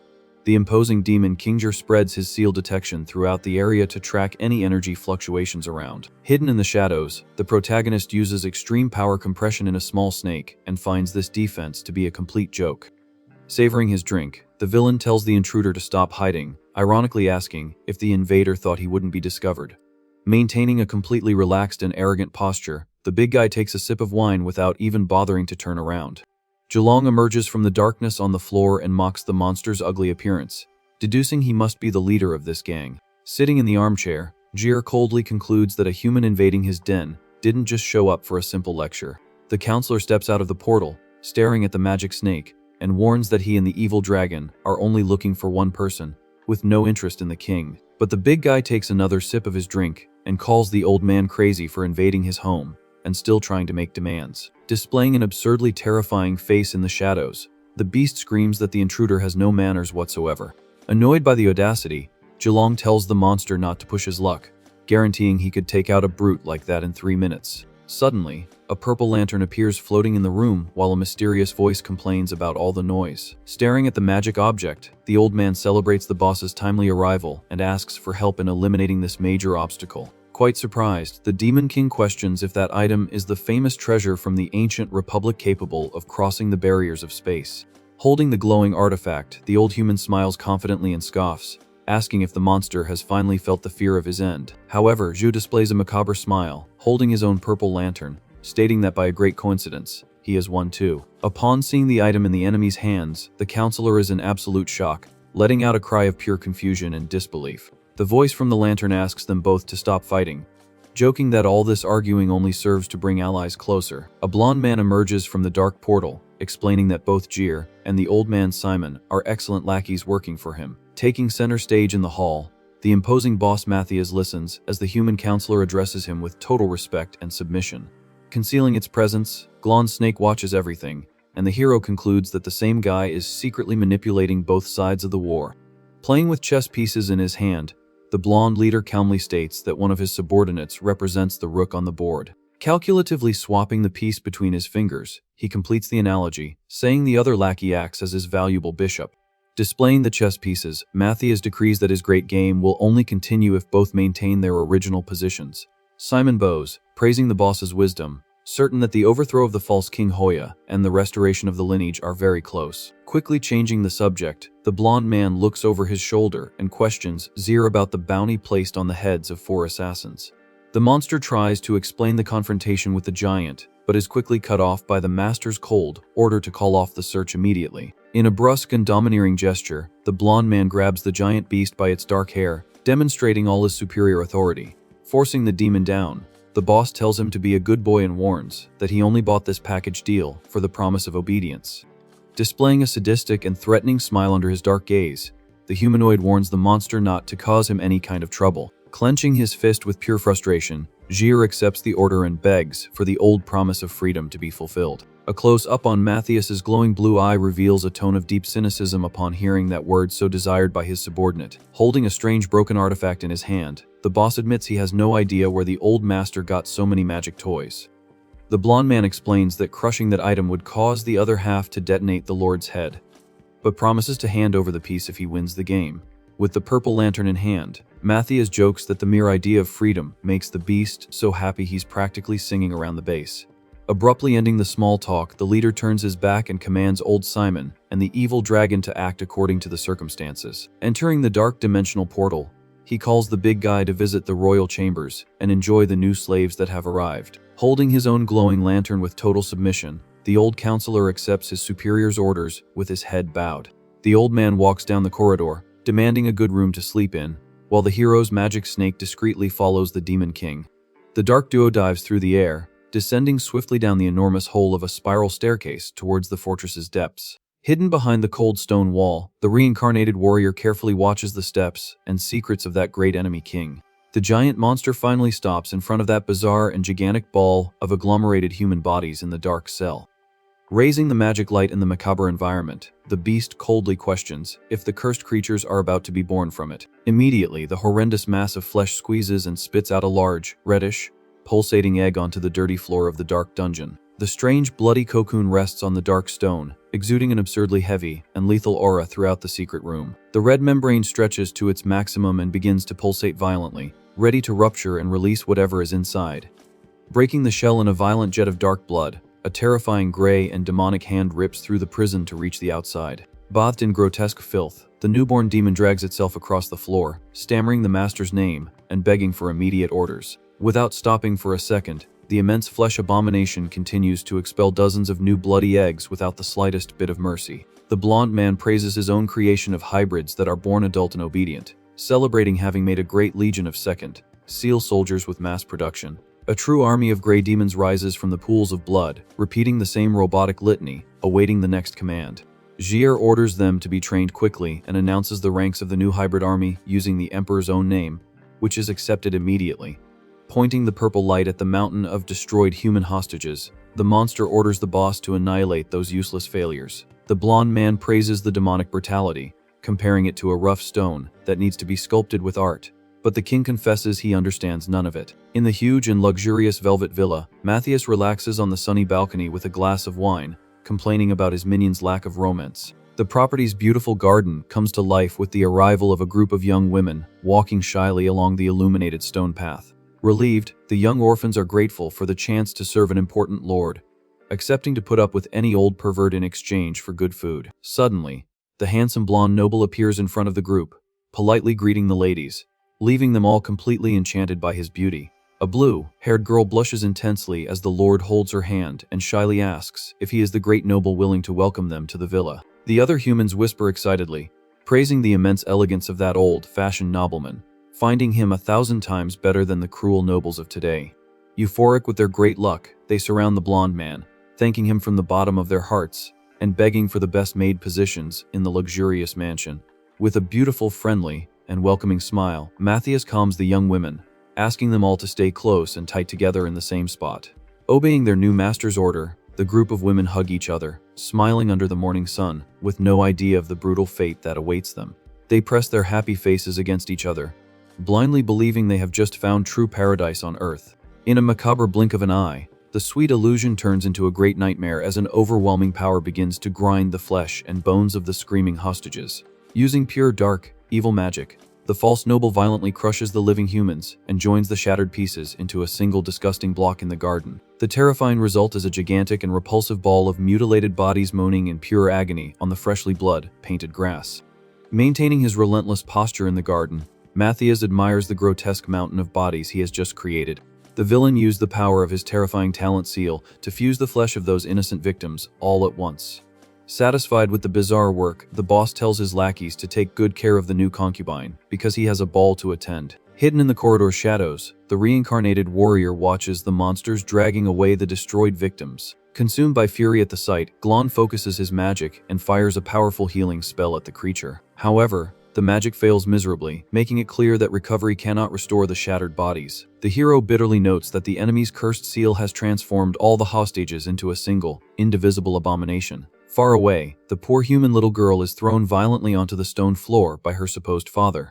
Turning his back, Jir coldly orders his minions to check the number marked on the girl's neck right away. Trembling with fear, the child hears the guard warn that she must never reveal that number, especially to Boss Matthias. The little one quickly agrees, while Glan listens to the whole conversation, hidden and very confused in the shadows. The knight deduces that the so-called corpse ability is not the only special seal in the world, surprised by the discovery. In the middle of the room, the giant demon king stares at the crown of purple flowers silently and enigmatically. The monster's mind recalls the moment the hostage smiled, calling him father, and confessed she didn't want freedom. To no one's surprise, the beast rests the simple crown on its own head in the darkness of the hall. Annoyed by the delay, Jir tells the girl to stop messing around and clean up that bloody mess on the floor.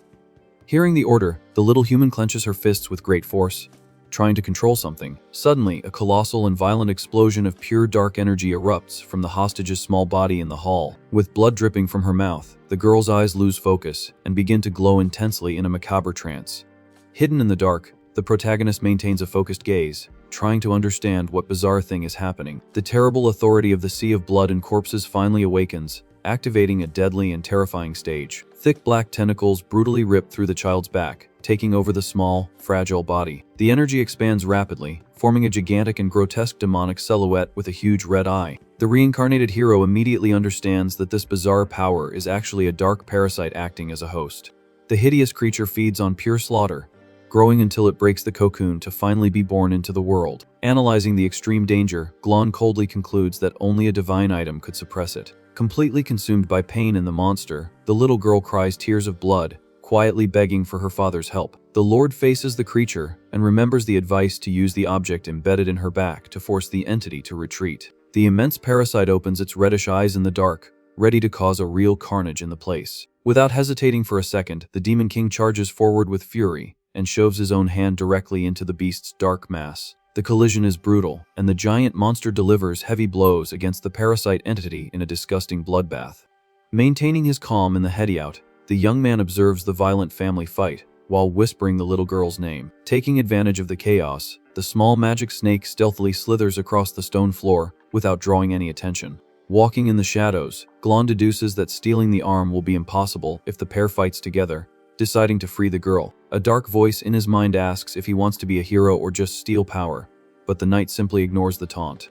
The scene shifts to the Allied camp, where Princess Yvette reads the warning to postpone the stealth attack. The noblewoman approaches the human counselor, humbly thanking him for all the help in the search for the severed limb. To reward his efforts, Jilong writes a letter of recommendation, guaranteeing that King Hoya will pay very well for it. The fearful soldier takes the document, all excited, and guarantees he made only a small and modest contribution. Completely euphoric, the captain already dreams of buying a large mansion for his parents and becoming a powerful count in the future. Yvette reprimands her colleague, warning that boasting before the war is over brings a lot of bad luck and certain doom. Hearing the heavy scolding, the archer and little Sola cover their mouths, completely terrified of their own lethal bad luck. Amused by her companion's desperation, the princess lets out a sincere laugh, lightening the heavy mood in the desert. Far away in the comfort of his villa, the sadistic Matthias relaxes, playing chess and questioning the progress of the preparations. Observing the board, he celebrates that the secret recruitment of troops in Mudcow City is going very well. Holding a glowing vial, the blonde villain asserts that capturing the noble princess is just a simple matter of time. However, the Lord's face darkens in frustration, revealing he can't find the guy who sold him Galong's arm. The beast's mind travels a year into the past, remembering the great and ancient ruins of the famous White Road City. In the memory, Matthias walked with a lackey, guaranteeing that the feared demon King Shu would keep his word. A strange round, magic object rolls across the stone floor right toward the blonde noble's elegant boots. Approaching the throne in the ruins with extreme calm, the villain politely asks the king to pass him the ball. Standing in front of the demonic deity, Matthias analyzes the great damage suffered by the powerful adversary. Straight to the point, he offers his seal's power to heal the permanent, severe injuries the king suffered in battle. Displaying the strange sphere in his hands, the Lord reveals that this little gift is precisely the valuable arm of Zhilong. Wounded but imposing, she refuses the offer on the spot, stating he doesn't want to mess with that trash out of pure personal grudge. The blonde villain just accepts the refusal, offering to help find decent limbs in exchange for future favors. Back in the present, the false noble moves a chess piece, thanking the human king's mercy in sparing his lineage. The dark memory reveals the former monarch demanding an end to the slaughter and ceding noble titles to avoid total war. Crushing the piece with a purely insane look, Matthias guarantees that now the rules of the game and the war belong only to him. In the depths of the fortress, the little human girl draws on the wall and notices the hero's shadow suddenly arriving. Happy with the nightly visit, the girl smiles sweetly and celebrates the arrival of her new and mysterious friend from the darkness. The reincarnated warrior emerges from the shadows without making a sound so as not to alert the enemy base's security. Very anxious, the hostage asks if he finally remembered a fun story about the world outside. Sitting on the straw floor, Glan asks if she knows White Road City, and the girl praises the place's wealth. With a very calm and deeply nostalgic gaze, the protagonist focuses on his small spectator. He decides to tell the story of an old acquaintance, revealing that the events began exactly 33 years in the past. The young man's mind travels to a gigantic city of circular architecture, being brutally battered by a storm. The knight comments that the sad little boy's first real memory always involved a heavy and endless curtain of rain. Dark and completely flooded streets shape the melancholic scene of the difficult life the residents led there.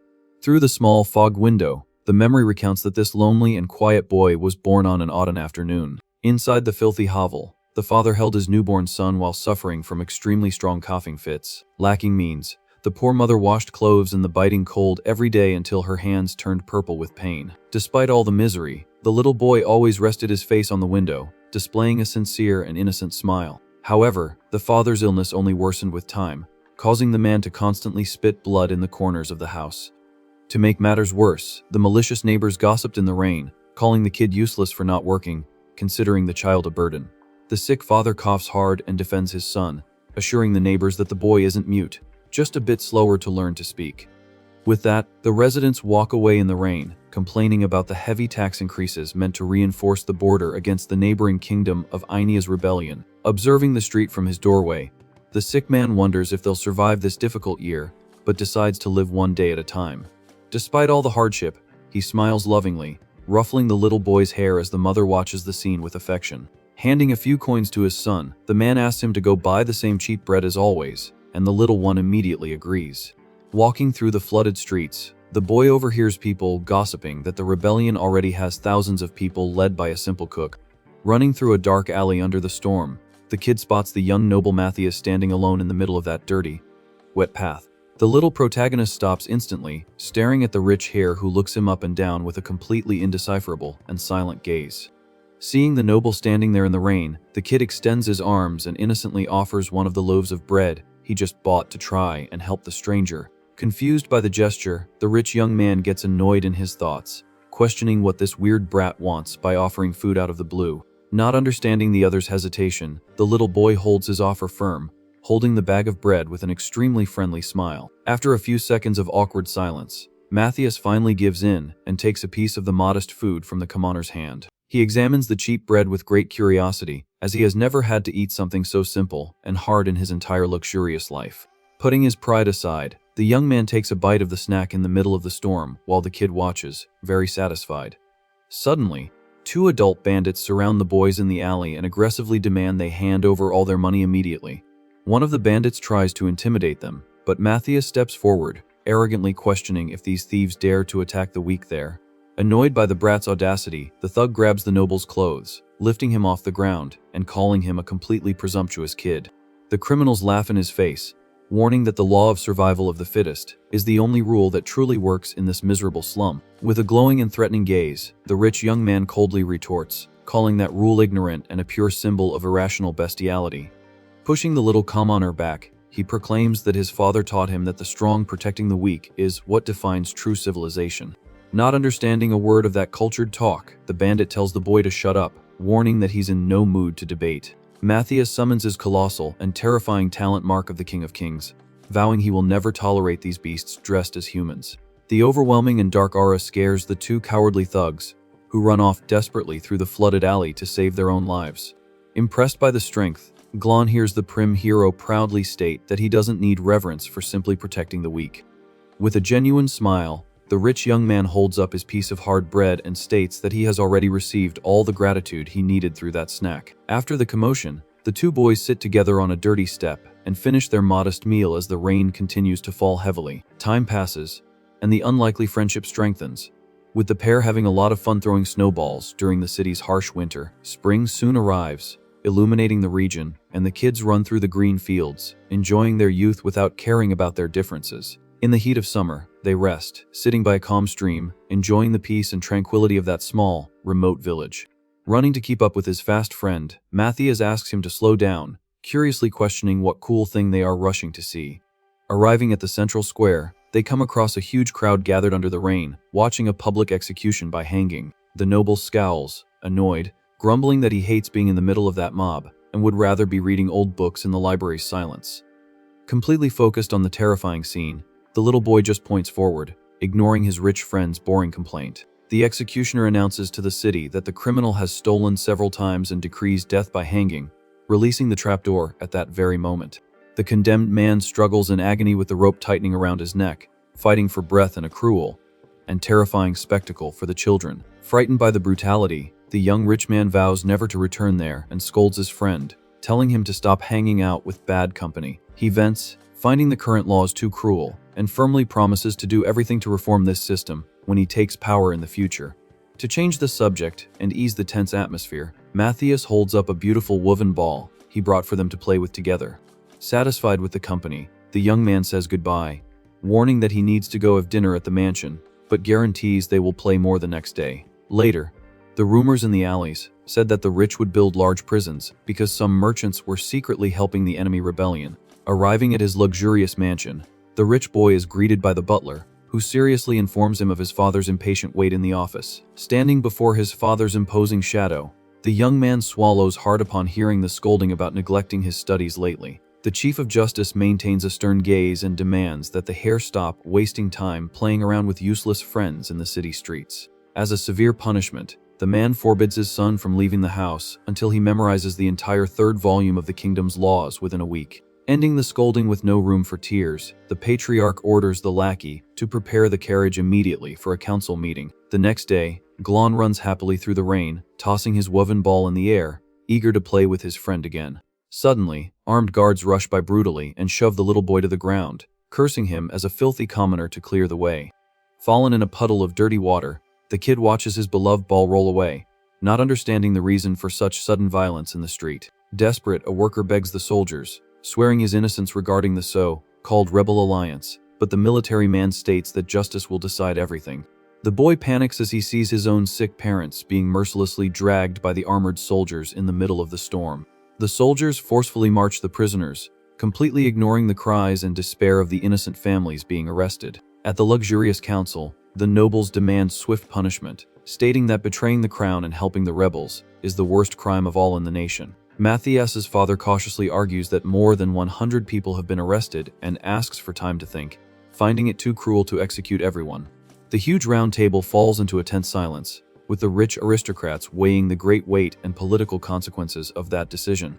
Pressured by the critical situation, the patriarch sorrowfully admits that the kingdom cannot risk letting the rebel spark ignite the population. Convinced of the threat, the leader concludes that the rebellion would completely destroy order, dragging thousands of citizens into a bloodbath. Accepting his own dark burden, he makes the terrible final decision, firmly believing that one must choose the lesser of two evils to maintain peace.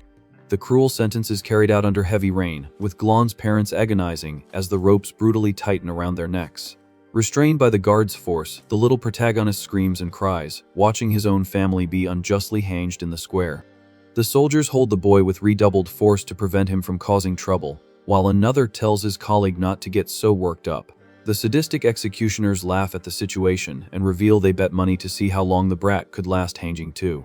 Far from that carnage, the young Matthias watches the storm from the mansion window, calmly commenting that the rain was getting worse. Trying to leave the house, the hare is intercepted by the butler, who reinforces the patriarch's order to finish studying the laws first. The young man insists on going for a walk, confessing he has a very bad feeling that something tragic would happen on that gloomy day. With his face covered by a threatening shadow, the butler forbids him from leaving and coldly lies, guaranteeing that nothing is happening outside. Defeated by the orders, the young man stares at the storm from his doorstep and sighs in resignation that the end of autumn was always rainy in the city. The sad reality showed dozens of hanging bodies swaying on ropes in a macabre and silent scene under the heavy storm. In the midst of that torture, Glan survives, tied by his thick wrists, gritting his teeth and fighting against the extreme pain of the cowardly punishment. The kid's mind begins to fail, and his parents' voices echo in the rain, asking him to give up and stop worrying about them in life. Tears mix with the rain on the little boy's bruised face as he suffers unbearable pain and a completely devastating psychological terror. The dark whispers of the phantoms insist he let go of the weight and finally rest in peace to end this useless suffering for good. Stretching his muscles to the maximum, the protagonist contorts, hanging from the wooden structure, surrounded by the cold corpses of his own family. The heavy footsteps of a guard's boots break the sound of the storm, approaching the child, who was at his true physical and mental limit. Tired of the cruel game, the executioners release the bonds, and the exhausted brat collapses to his knees, sinking his hands into the dark mud puddle. Coughing and shivering from the cold, the little hero looks up, completely traumatized and destroyed inside, forever marked by that tragedy. Fallen in the mud under the storm, little Glan stares at the lifeless bodies of his own parents swaying on the ropes. A guard soon approaches the exhausted child and calls him a useless piece of trash with total contempt. The soldier complains that if the boy had lasted hanging for another 10 minutes, he would have won the bet to buy a drink. Turning to leave, the man tells the brat to get lost, quickly. However, the kid lunges in a desperate reflex and grabs the military man's leg with great force. Annoyed by the audacity, the guard demands the smelly mute let go of his boot immediately. But the child ignores the order and continues to hold on tight as the man yells for him to let go. Without the slightest bit of mercy, the executioner delivers a brutal kick directly to the boy's face, wishing for his end. Nearby, the other soldiers watch the commotion under the storm. Finding the commoner's audacity absurd, the group of military men advances, cursing and wielding their heavy weapons. A cowardly sequence of blows hits the fallen little boy, who is beaten without any chance of defense. Taking advantage of the victim on the ground, one of the soldiers brings his blade down in a direct and lethal attack. In a pure act of survival and fury, Glan bites the enemy's weapon, breaking his own teeth on the steel. The sudden impact startles the aggressor, who violently yanks the tool back.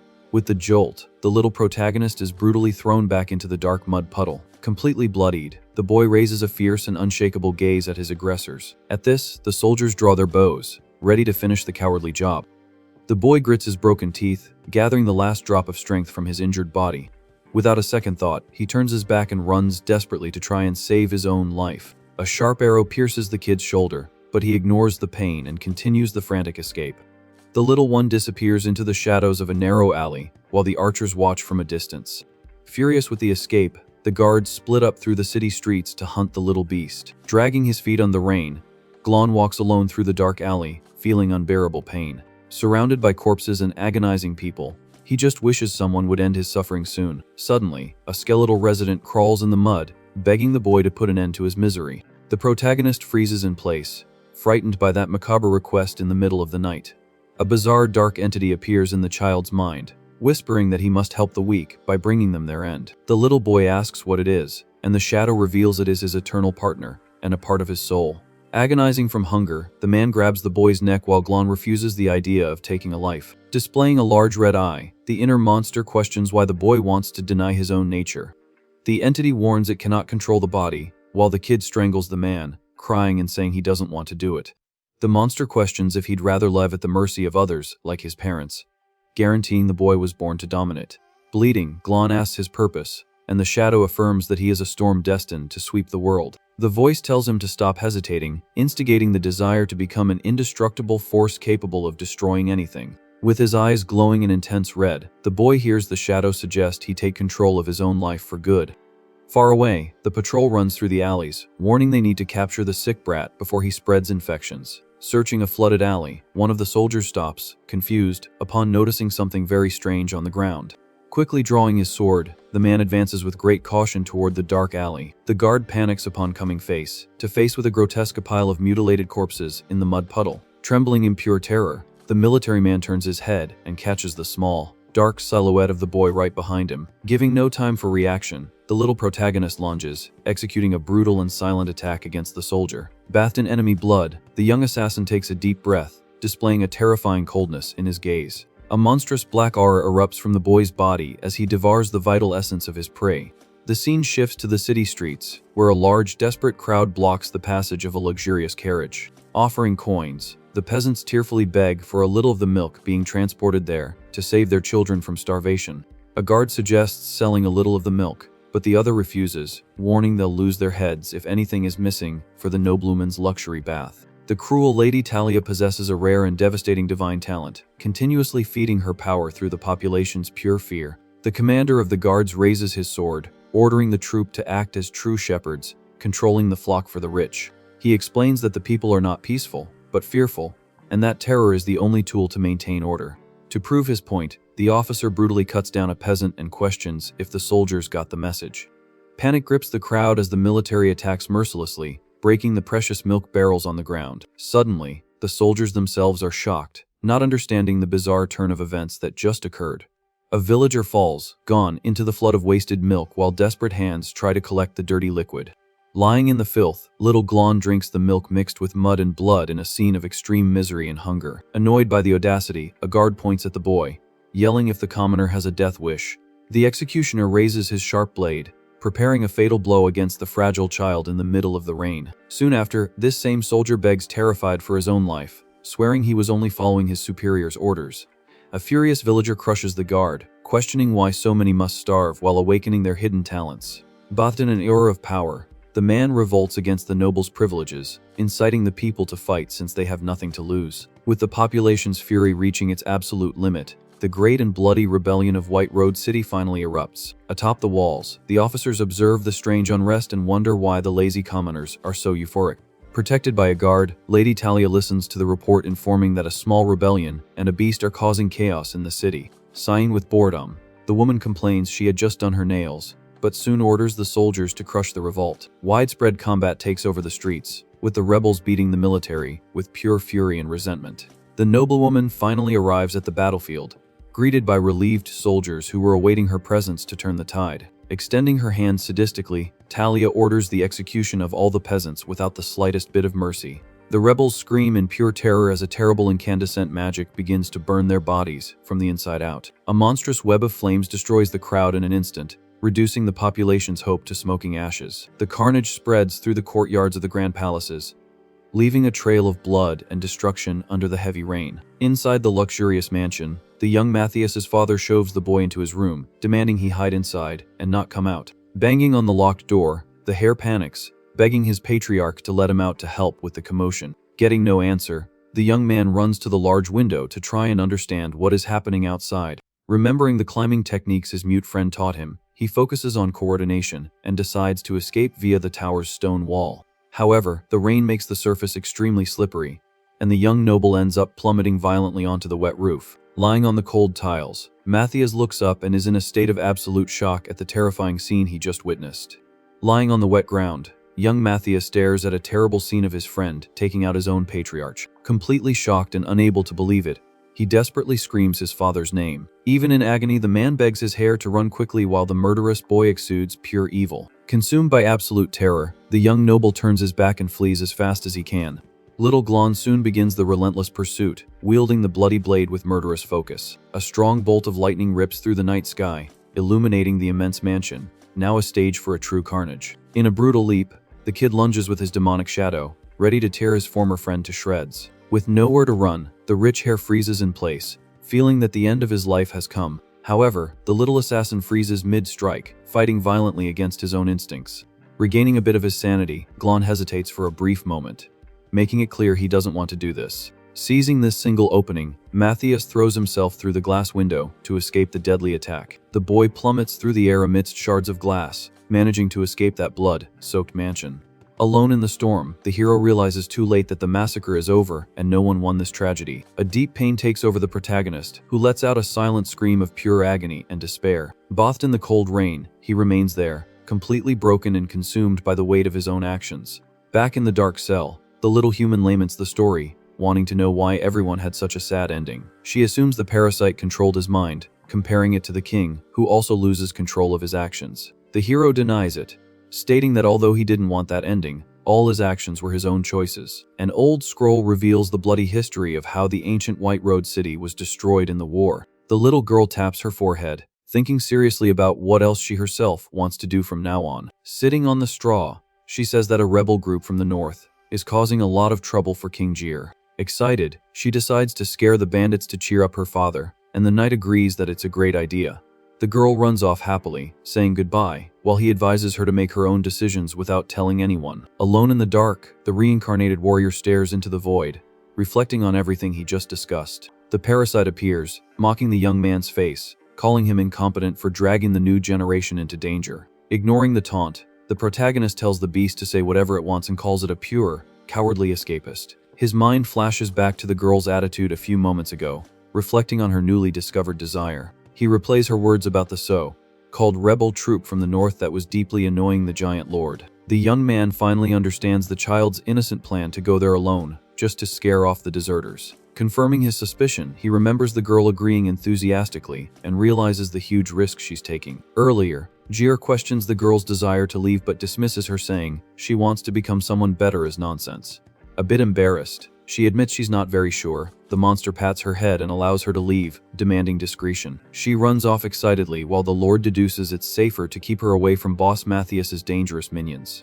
Now in the present, the knight stares at the city ruins and thinks that little Zinna will suffer, but it's for her own good. The young man takes the red scroll from his clothes, preparing to give the great signal for his allies to attack. Far away, the frog messenger tells the hidden group that it's finally time to prepare for action. Feya and Princess Vet agree, stating that the patrol route allows for a completely silent infiltration. Little Sola proudly displays Jelong's old sword, guaranteeing she did excellent maintenance on the blade. Vet relays the orders for her subordinates to monitor the north and immediately notify them if the red-haired girl returns. Walking through the city, Jelong assesses that they need to defeat Jir quickly and without giving any chance for a counterattack. Disguised in the street, the protagonist suddenly hears an aggressive voice telling him to stop walking immediately. Old Simon recognizes him as the princess's bodyguard, cursing himself for being so careless there. Preparing his fingers for a quick spell, the old man questions with pure hostility what the boy is doing in the area. Suddenly, two swift demonic minions fall from the sky, attacking the old man from behind without any warning. The hero deduces the enemy is dumb and states that a wise man would have secretly given up information about the captured princess. The blue-haired ally appears, smiling, complaining that she turned the place upside down without finding any trace of the princess. Suddenly, Lord Jir arrives on the scene with an arrogant posture, asking what everyone is doing there. Simon retorts furiously, accusing the monster of trying to steal his credit, asking if the giant has lost his mind. Completely indignant at the accusation, the old counselor yells that the demon is the one with rocks for brains. The female lackey loses her patience and tells her boss to attack already. While the knight's eyes glow, ready for the slaughter, the blue creature lunges, firing its heavy ice and fire attack at the hero, who activates his lethal shadow. A colossal explosion of energy engulfs the street as the two destructive powers collide with extreme violence. The old human is completely shocked to come face to face with Jira's hideous and furious face appearing right in front of him. Drawing his knife, Simon leaps in anger, vowing he was completely sick of that disgusting monster's face. Jir activates his shadow dive talent seal, stating that without the old man, the great boss will value him much more. Baring his sharp teeth, the monster scoffs, calling the old man an idiot for trusting so much in an escape talent. With a purely sadistic and demonic smile, the beast prepares to tear the human counselor to shreds once and for all. In the middle of the street, the intense exchange of blows continues between the protagonist and the female lackey who exudes opposing powers. Agile in the air, Simon delivers swift blows with his small blade, trying to keep up with that lord's absurd speed. The fight between the giant and the old man moves further and further from the city center, destroying the walls along the way. Eating a snack, the female lackey gives up the fight, complaining of exhaustion, and ironically asks if the pair in the distance is having fun. She explains that the king can't handle long battles and plans to attack when he tires, and the hero just accepts the break. In a devastating impact, the giant beast charges, shattering the stone street against the counselor who tries to retreat swiftly. His gaze dominated by fury, the monstrous lord warns with great hatred that the old idiot has really managed to annoy him. Immediately, Simon activates his wind seal, creating a strong destructive tornado to try and sweep the monster off the map. Pushed back by the gust, the counselor curses the opponent's invisible blows, finding that tactic extremely cowardly. The intense and destructive battle rages on under the reddish light of the beautiful sunset, covering the city ruins. Displaying a purely evil smile in the dark, the human states with conviction that no one in the world can be dirtier than him. Far away, the human troop carefully watches the north, ready to notify of the red-haired girl's return at any moment. On the roof, Zhelong hopes the old man will force the king to reveal his secret tricks, as the shadow tactic guarantees protection. Diving into the darkness, Simon transforms into a black stain on the ground, patiently waiting for the best chance to attack. Using his secret authority of manipulation, the old man slithers across the ground and celebrates capturing the big guy's shadow. Confident, he reveals that the Lord's gust depends on physical movement, and his control magic has just neutralized it all. Forcing the beast to raise its arms, Simon cruelly orders the monster to use its own claws to tear its head. However, Jir fires a sudden repulsive wind, leaving the human shocked to discover the monster had more than one trick. Zir charges his own fist with intense wind magic. Surprised, Simon realizes the monster used magic on its body to overcome his physical control and decides to retreat until the energy runs out. Far away, little Juna walks disappointedly through the dry land, lamenting that the bandits are already gone. A human scout observes the girl from a distance and tells his colleague to inform Counselor Zhelong of this quick return. The giant demon king unleashes a colossal wind attack that completely shatters the stone floor. Hidden in the shadow of a flying boulder, the old man curses in frustration, realizing that without the ground, there is no escape. Just then, the human soldiers are startled when the small communication scroll suddenly hits one of them on the forehead. Assessing the chaos in the city, the scout concludes it's too late to go down and decides to invade the area to warn the bosses. With a sadistic smile, Jir scoffs, asking if the old enemy wasn't the big shot.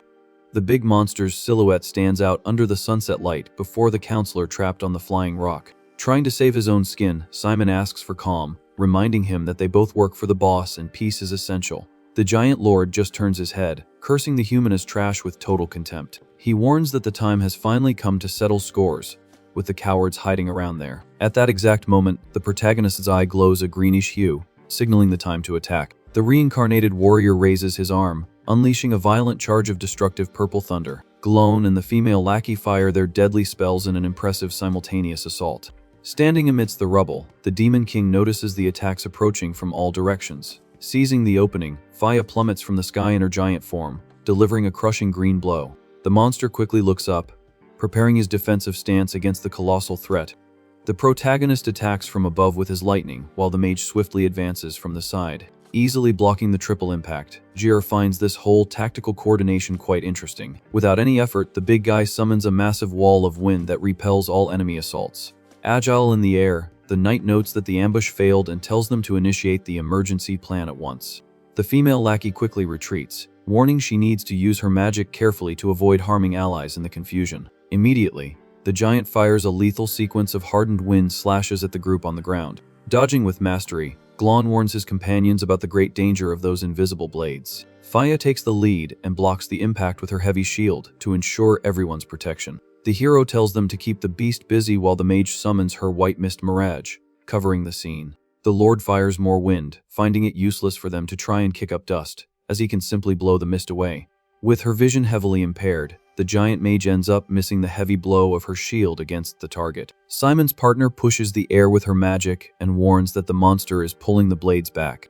The treacherous attack returns at an absurd speed, directly hitting the giant leader's armored back. Landing on the ground, the hero realizes the beast deliberately raised the petals to camouflage the real blouse. Away from the center, Princess Yvette catches her breath after surviving the intense exchange of magic. Relentlessly, Jir fires a massive piercing hurricane that collides with extreme violence against the golden defense. The towering king roars at his soldiers, ordering the assault squad to mercilessly annihilate the invaders. A gigantic horde of gray demons charges fiercely, treading on the destroyed city's rubble. The beast announces he will use the troops' time to track the dragon and orders the guards to protect his position. The noblewoman wields her red sword, warning that human wave tactics don't work against her abilities. Unleashing all her power, Yvette summons the colossal manifestation of a completely devastating sea of blood. The immense scarlet wave advances with fury, swallowing the entire enemy army in a brutal and disgusting bath.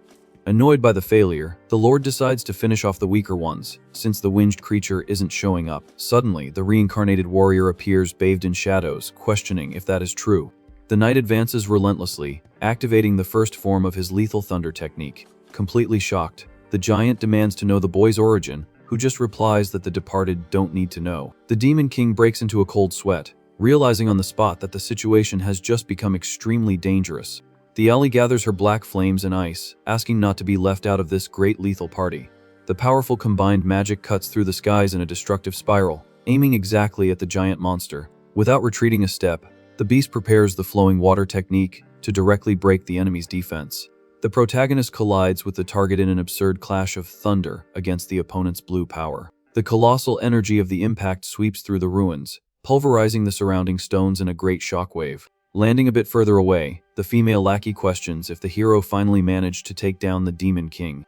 The knight states he didn't feel the cut and deduces the monster spent a lot of magic creating a protective membrane. In the middle of the dust, Jir re-emerges, quite breathless and with his clothes torn, but still standing. Summoning his dark viper, Glan guarantees that beating the beast to a pulp will be very easy with its magic depleted. Suddenly, old Simon emerges from the darkness of the ground, wielding a large golden spike in his hands. The human counselor leaps with pure malice and drives the heavy weapon directly into the big guy's leg. Seizing the perfect moment, the female lackey advances through the air, ready to deliver her best blow. Keeping up the relentless pace, the reincarnated hero also goes on a brutal offensive. A direct and crushing punch from the protagonist hits the target's face head, on without any chance of blocking. The extremely violent impact throws the beast back as it suffers heavy and continuous physical punishment. Maintaining the relentless massacre, Glan delivers a merciless knee strike charged with pure dark electricity. The duo acts in perfect sync in the air, beating the Lord from all sides without giving any rest. The enemy army finally arrives, shouting that the entire troop has come to support their great leader. The crowd of gray monsters advances furiously, but the princess tells them to leave that area to her. Vet wields her great sword, overflowing with an intense and terrifying greenish magic aura. Sensing their certain and imminent end, one of the demons curses his own luck, completely terrified. Believing in victory, a monster scoffs that the giant missed her blow, but ends up brutally crushed in the confusion. A colossal slash of light tears through the entire city, disintegrating the line of enemies in a single instant. At the center of the combat, the towering king continues to be mercilessly crushed by the hero's magic. Agonizing on his feet, the Lord accumulates all his remaining power, exuding an intense and oppressive dark aura. He smiles sadistically, stating he finally waited for the chance for their defenses to drop. In a completely self-destructive act, Jir explodes his own body in a devastating rain of magic spikes in all directions. The knight's eye widens in shock, and he tells the entire group to defend against that urgent piercing attack. Suddenly Merevek appears, blocking the spikes, and scoffs, asking if they thought he was out of magic.